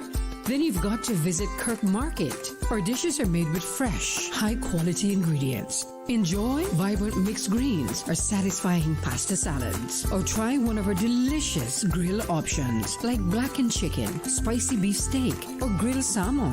Looking for something light and flavorful? We've got sushi rolls and poke bowls prepared daily.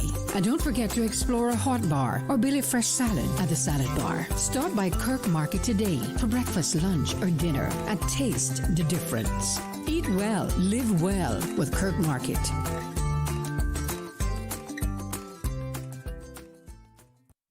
Sunday coming is Father's Day, so make plans now to tune in to Breeze Radio 7 p.m. Saturday for your Yesteryear Musical Special Father's Day edition. Music in honor of Father. It will be wonderful.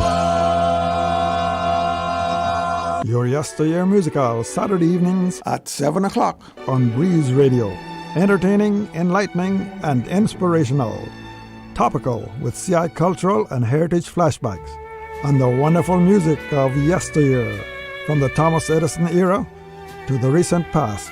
Your Yesteryear Musical, Saturdays at 7 p.m. on Breeze Radio, 105.3 FM in Grand Cayman and 91.9 FM in Cayman Brac and Little Cayman.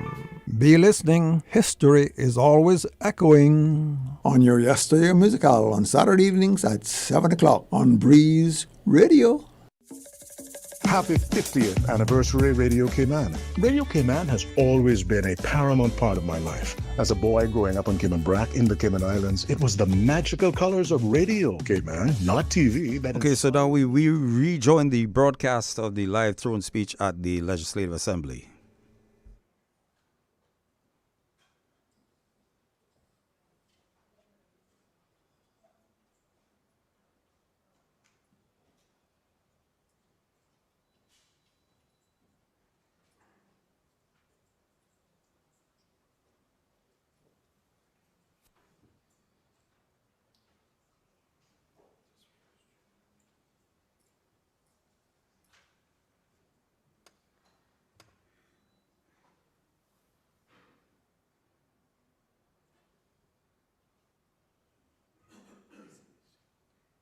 Please be seated.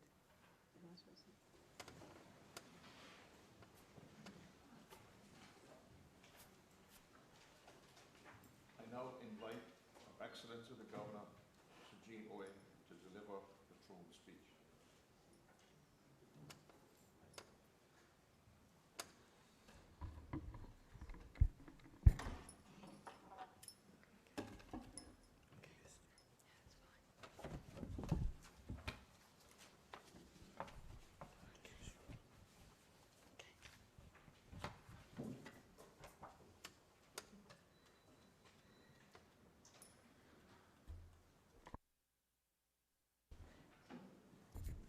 Good afternoon, Mr. Speaker, Honourable Premier, Honourable Leader of the Opposition, Honourable Chief Justice, and all the Honourable Members of Parliament, ladies and gentlemen.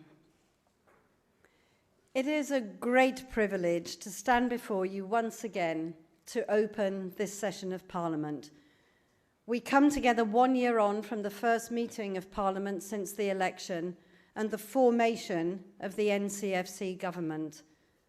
I congratulate the Honourable Premier and all members of the National Coalition for Caymanians on completing this milestone.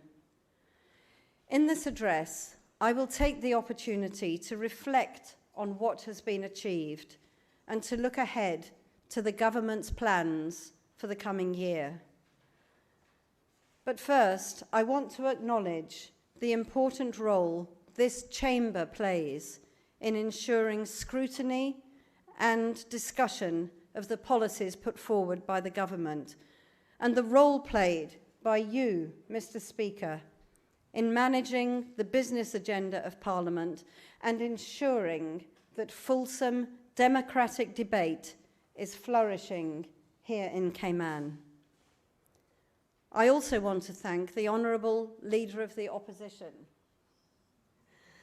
and to recognise the contributions of all members of the opposition who work assiduously to understand the business of the day and to often provide a rather lively commentary on it. In all of this, it is clear to me that our parliamentarians all share one united aim, which is to improve the lives of Caymanians and to ensure that these islands continue to flourish to the benefit of all who are fortunate enough to live and work here. Mr. Speaker, I also want to commend the work you have devoted to the standing orders of this Parliament, which have contributed greatly to its smooth running and efficient operation. I note the ongoing work to adopt a code of conduct for parliamentarians, which remains a gap in our governance structures. I hope this House will be able to reach agreement on the code and that it can be published within this Parliament. And now let me move on to share some observations on the government's strategic priorities as set out in the Strategic Policy Statement with the accompanying budget provisions. Mr. Speaker, I'm pleased to see that Cayman's economic position remains strong. Moody's has reaffirmed Cayman's credit rating at AA3, placing us in the distinguished company of the UK, France, and Hong Kong, a signal of confidence we should not take for granted. It is the product of years of careful stewardship, and this government's commitment to maintaining the highest standards of financial prudence is essential to maintaining it.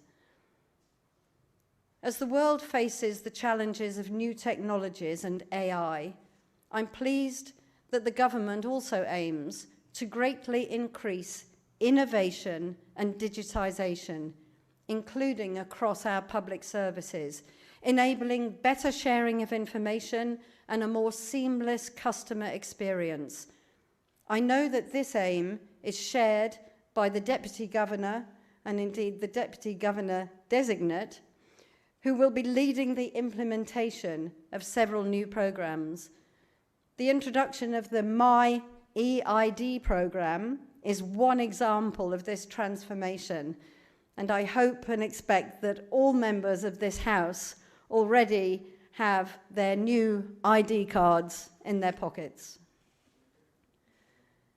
The financial and professional services industry remains the cornerstone of Cayman's economy and our government revenues. It cements our international reputation, and we continue to benefit from the Honourable Premier's leadership of this important dossier. All the numbers point to growth as Cayman expands into new markets and deepens its activities in areas such as reinsurance and family offices. The confidence that drives this growth is hard-won and must be carefully maintained. I therefore applaud the government's continued vigilance in meeting and indeed exceeding global regulatory standards as the country prepares for the forthcoming evaluation by the Financial Action Task Force, FATF, in 2027. Cayman's cross-government partnership approach to both policy and enforcement has been recognised by international bodies, and I welcome the commitment of the Honourable Premier to continue to evolve Cayman's regulation in areas such as sanctions compliance, anti-money laundering, and virtual assets. Our legitimate interest access regime, which enables approved inquirers to receive data on beneficial ownership, has improved transparency. And I am pleased that Cayman is in discussion with the United Kingdom about more streamlined access to the register for law enforcement. Under the leadership of the Honourable Deputy Premier, Gary Rutty, our tourism sector has seen record growth, with visitor arrivals in the first quarter of 2026 reaching the highest quarterly total in our island's history. New airline routes and increased capacity continue to bolster this success. And as we continue to benefit from economic growth across the board, we acknowledge the contributions made not only by the financial and professional services industry, but equally by private sector leaders in hospitality, development, healthcare, and entrepreneurship, as our economy continues to diversify. Turning to immigration and workforce development, the government's landmark Caymanian Protection Act represents a significant step in promoting opportunities for all Caymanians and managing the pace of population growth. In tandem, the National Workforce Plan, developed in partnership with the Chamber of Commerce, will create more efficient processes and checks in our work permit system, aligning immigration policy with the needs of the economy, as we all benefit from living in a country where there are vastly more jobs than people. The Honourable Minister, Michael Miles, has taken the right path in this complex area, consulting widely as legislation is formulated, and I know this will continue to be his approach. The government has also recognised the importance of education and skills development in ensuring that all our young people finishing school, vocational training, and university have a clear path to employment. I'm delighted to see the civil service playing its part by welcoming this year a record number of over 200 summer interns to our ranks. The Honourable Minister, Ralston Anglin, has also focused on improving access to early years education through the Early Childhood Assistance Programme, giving our youngest citizens a boost at the start of their school years. This is an investment which will pay dividends for the next generation. And as we come together here today, Mr. Speaker, we are all too aware of the pressures that weigh upon our residents in terms of cost of living, housing, and traffic. The government has recognised the need for short and longer-term solutions to these challenges. The introduction of Cayman's first housing policy is an important commitment led by the Honourable Minister J.E. Banks to addressing one of the most pressing concerns facing families on our islands, making home ownership more accessible and helping us make our existing housing stock more sustainable and therefore cheaper to run and in better repair. The government's infrastructure plans focus also, quite rightly, on improving the transport network and easing congestion so that all our population can get to work and school more easily. Evolving plans for public transport solutions will be a game changer in this area. In addition, the government and I have all heard loud and clear the public outcry against negligent driving and are considering ways to improve enforcement of our rules against driving under the influence of drugs or drink, distraction by a mobile device, and excessive speeding. I believe we are united in our determination to make all our roads safer. And I could not address this Honourable House, Mr. Speaker, without speaking about the matter of health and well-being. Under the leadership of the Honourable Minister, Catherine Ebanks-Wilkes, the government is expanding mental health services for young people. I urge the Minister to continue her whole-of-society approach to mental health, which includes developing the Ponciana Rehabilitation Centre into the world-class residential facility our community deserves. Meanwhile, the government continues to focus on further streamlining and improving primary and tertiary healthcare and ensuring that insurance options are sufficient to cover the needs of all residents. Sport is a key component of health and well-being, and Cayman's prowess in many disciplines continues to impress and to propel our reputation for excellence internationally. I'm sure you all join me in congratulating our many outstanding sportsmen and women, and we look forward to Cayman's participation in the upcoming Commonwealth Games in Glasgow next month. For my part, I did the Flowers Sea Swim in 55 minutes last week. Not the fastest, but I was proud to support the Swim Free program, which aims to make our children safer while promoting that important relationship Cayman has enjoyed with the sea for centuries. Mr. Speaker, Cayman's natural environment is one of our greatest assets and one of our most important responsibilities. The designation of 6 new areas for environmental protection, the advancement of an anti-litter law, and the single-use plastics ban are welcome steps.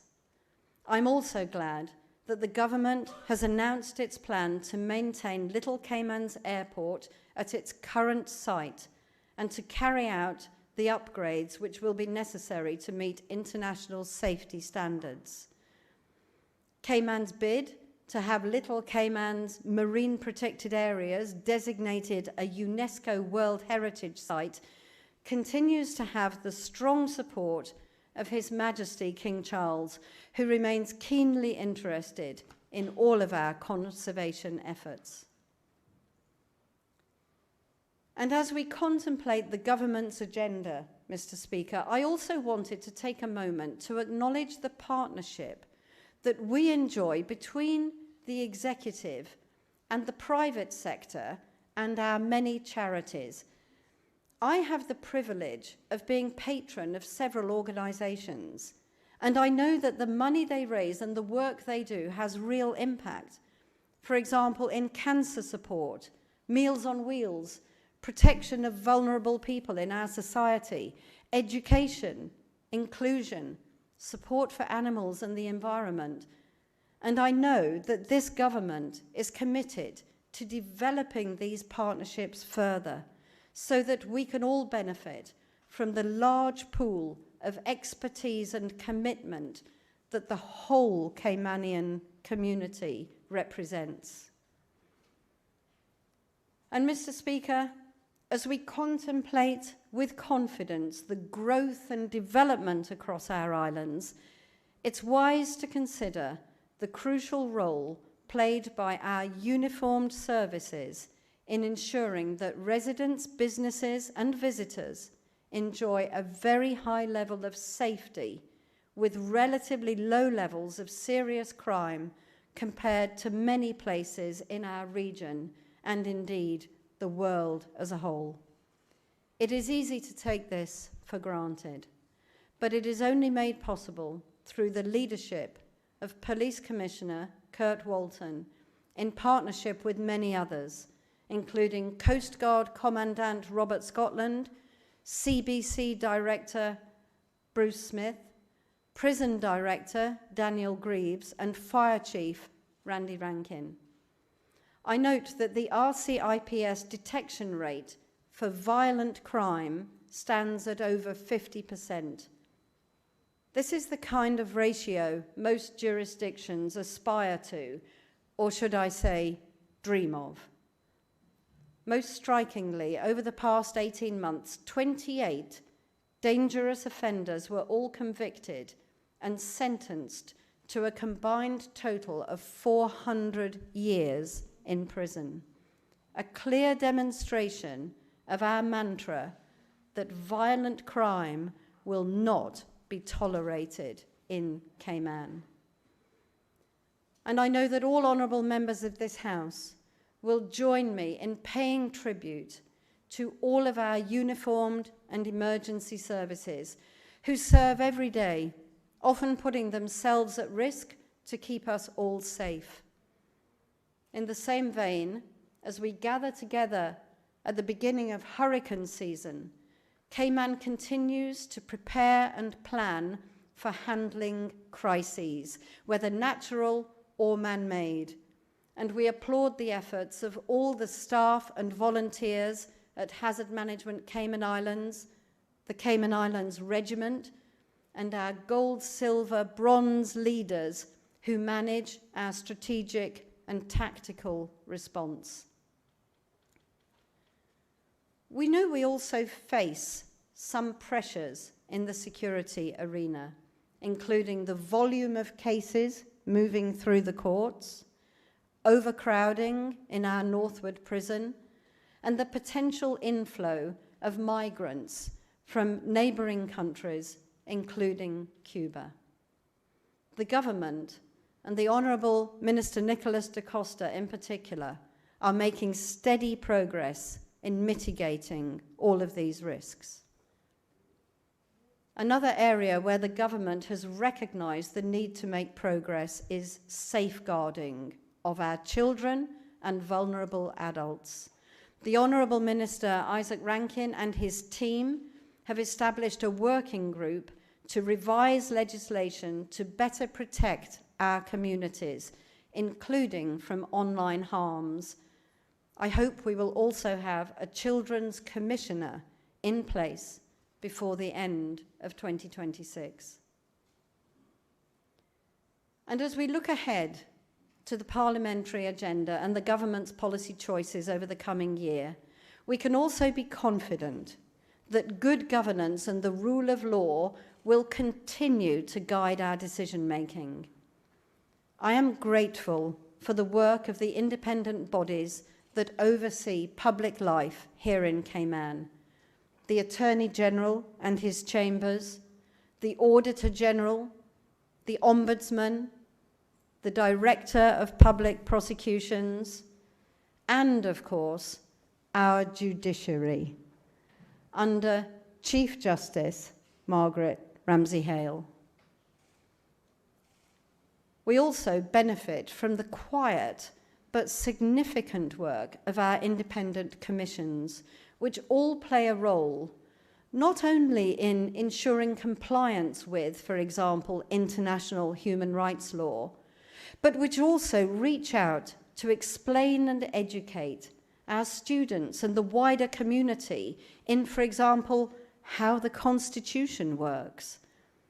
The Commission on Standards in Public Life and the Anti-Corruption Commission will be launching a campaign next month to remind us all how we can best satisfy the high standards of transparency and accountability which have won Cayman respect and confidence on the international stage.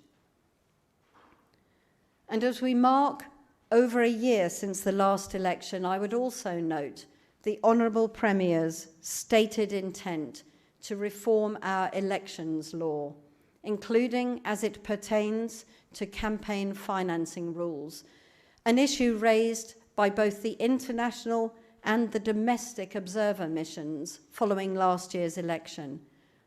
A new electoral boundary commission will be announced shortly, with the aim of reporting in the spring of 2027, providing enough time for this House to review our constituency borders in good time for the next election. None of the work of government would, of course, be possible without the dedication of our civil servants, who are responsible for implementing the decisions made by the government and by this Parliament. They are often unseen, but we benefit from their policy skills, from their customer service and their project management.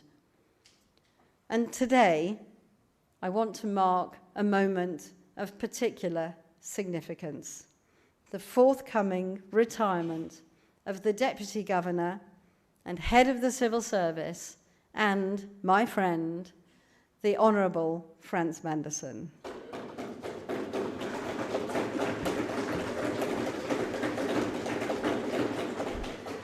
Our Deputy Governor has led the civil service with distinction, professionalism, and integrity. His commitment to making lives better for the Caymanian people has defined his long and remarkable career. So on behalf of all who have had the privilege of working alongside him, I know the whole House will join me in extending our congratulations and our respect, sir.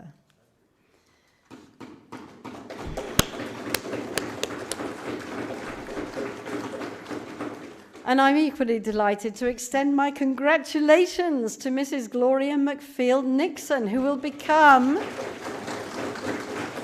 our new Deputy Governor on the 8th of July.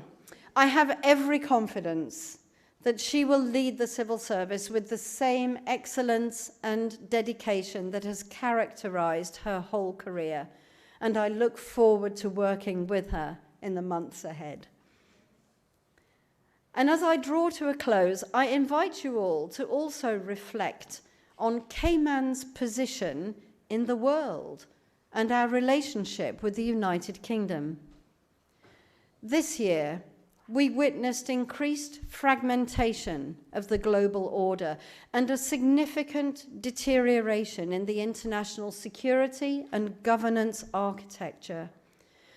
The Cayman Islands will need to quickly pivot to shield ourselves as best as possible from these impacts. I'm pleased that the government has had the support of this House in taking swift interventions to insulate our residents from the shock of fluctuations in fuel prices due to global geopolitical events, which is a major driver of the cost of living locally. The United Kingdom continues to guarantee Cayman's external security, offering the benefits of Britain's strong relationship with the United States and the UK's global reach at the UN, including as a permanent member of the Security Council. I was delighted to see the UK's Blue Belt environmental programme expanded in Cayman this year, providing finance for a research expedition into some of our deepest waters, which unearthed one or two hitherto unseen creatures from its depths. The UK will continue to support Cayman as we approach sea border negotiations with our neighbours and as we continue to battle against the flow of drugs and weapons in our region. Over the past year, we have welcomed visits to Cayman by our Minister for the Overseas Territories, Stephen Doughty, the all-party parliamentary group made up of representatives from the British House of Commons and the House of Lords, and the Deputy Speaker of the House of Commons who attended the Overseas Territories Speakers Conference last month, very ably organised by you, Mr. Speaker, and by your staff. And on his visit to the United Kingdom last autumn for the Joint Ministerial Council, the Honourable Premier and his delegation engaged with the top levels of the British government, including Foreign Secretary Yvette Cooper, and a meeting with His Majesty King Charles at a special small reception at Buckingham Palace, where we were able to admire the splendid room behind the famous balcony at the palace. These visits, and there are more besides, demonstrate the high level of engagement between our governments and the respect and commitment that lies behind that. Tomorrow, I travel to the United Kingdom for our annual meeting of ambassadors, governors, and high commissioners around the world. And there I always find a high level of appreciation and interest in Cayman, not just as a financial centre, but increasingly as a strong Caribbean island whose influence continues to be felt beyond our borders. I believe there is also a recognition that the way in which Cayman manages its relationship with the United Kingdom as an overseas territory, through partnership and through respect, is a beacon for others to follow, bringing significant benefits to both sides. And on a personal level, I am particularly grateful to all members of the government, past and present, for their patience and friendship to me as we work together. Mr. Speaker, I have had the honour and privilege of serving as governor of these extraordinary islands for 3 years now, and every time I stand in this honourable house, I'm struck by the same sense of pride in what Cayman is and what it aspires to be. The people of these islands display a strong resilience, a generosity of spirit, and a determination to build something good for future generations, and that is truly inspiring. So to you, Mr. Speaker, and to all honourable members of this House, thank you for your service, your dedication, and your commitment.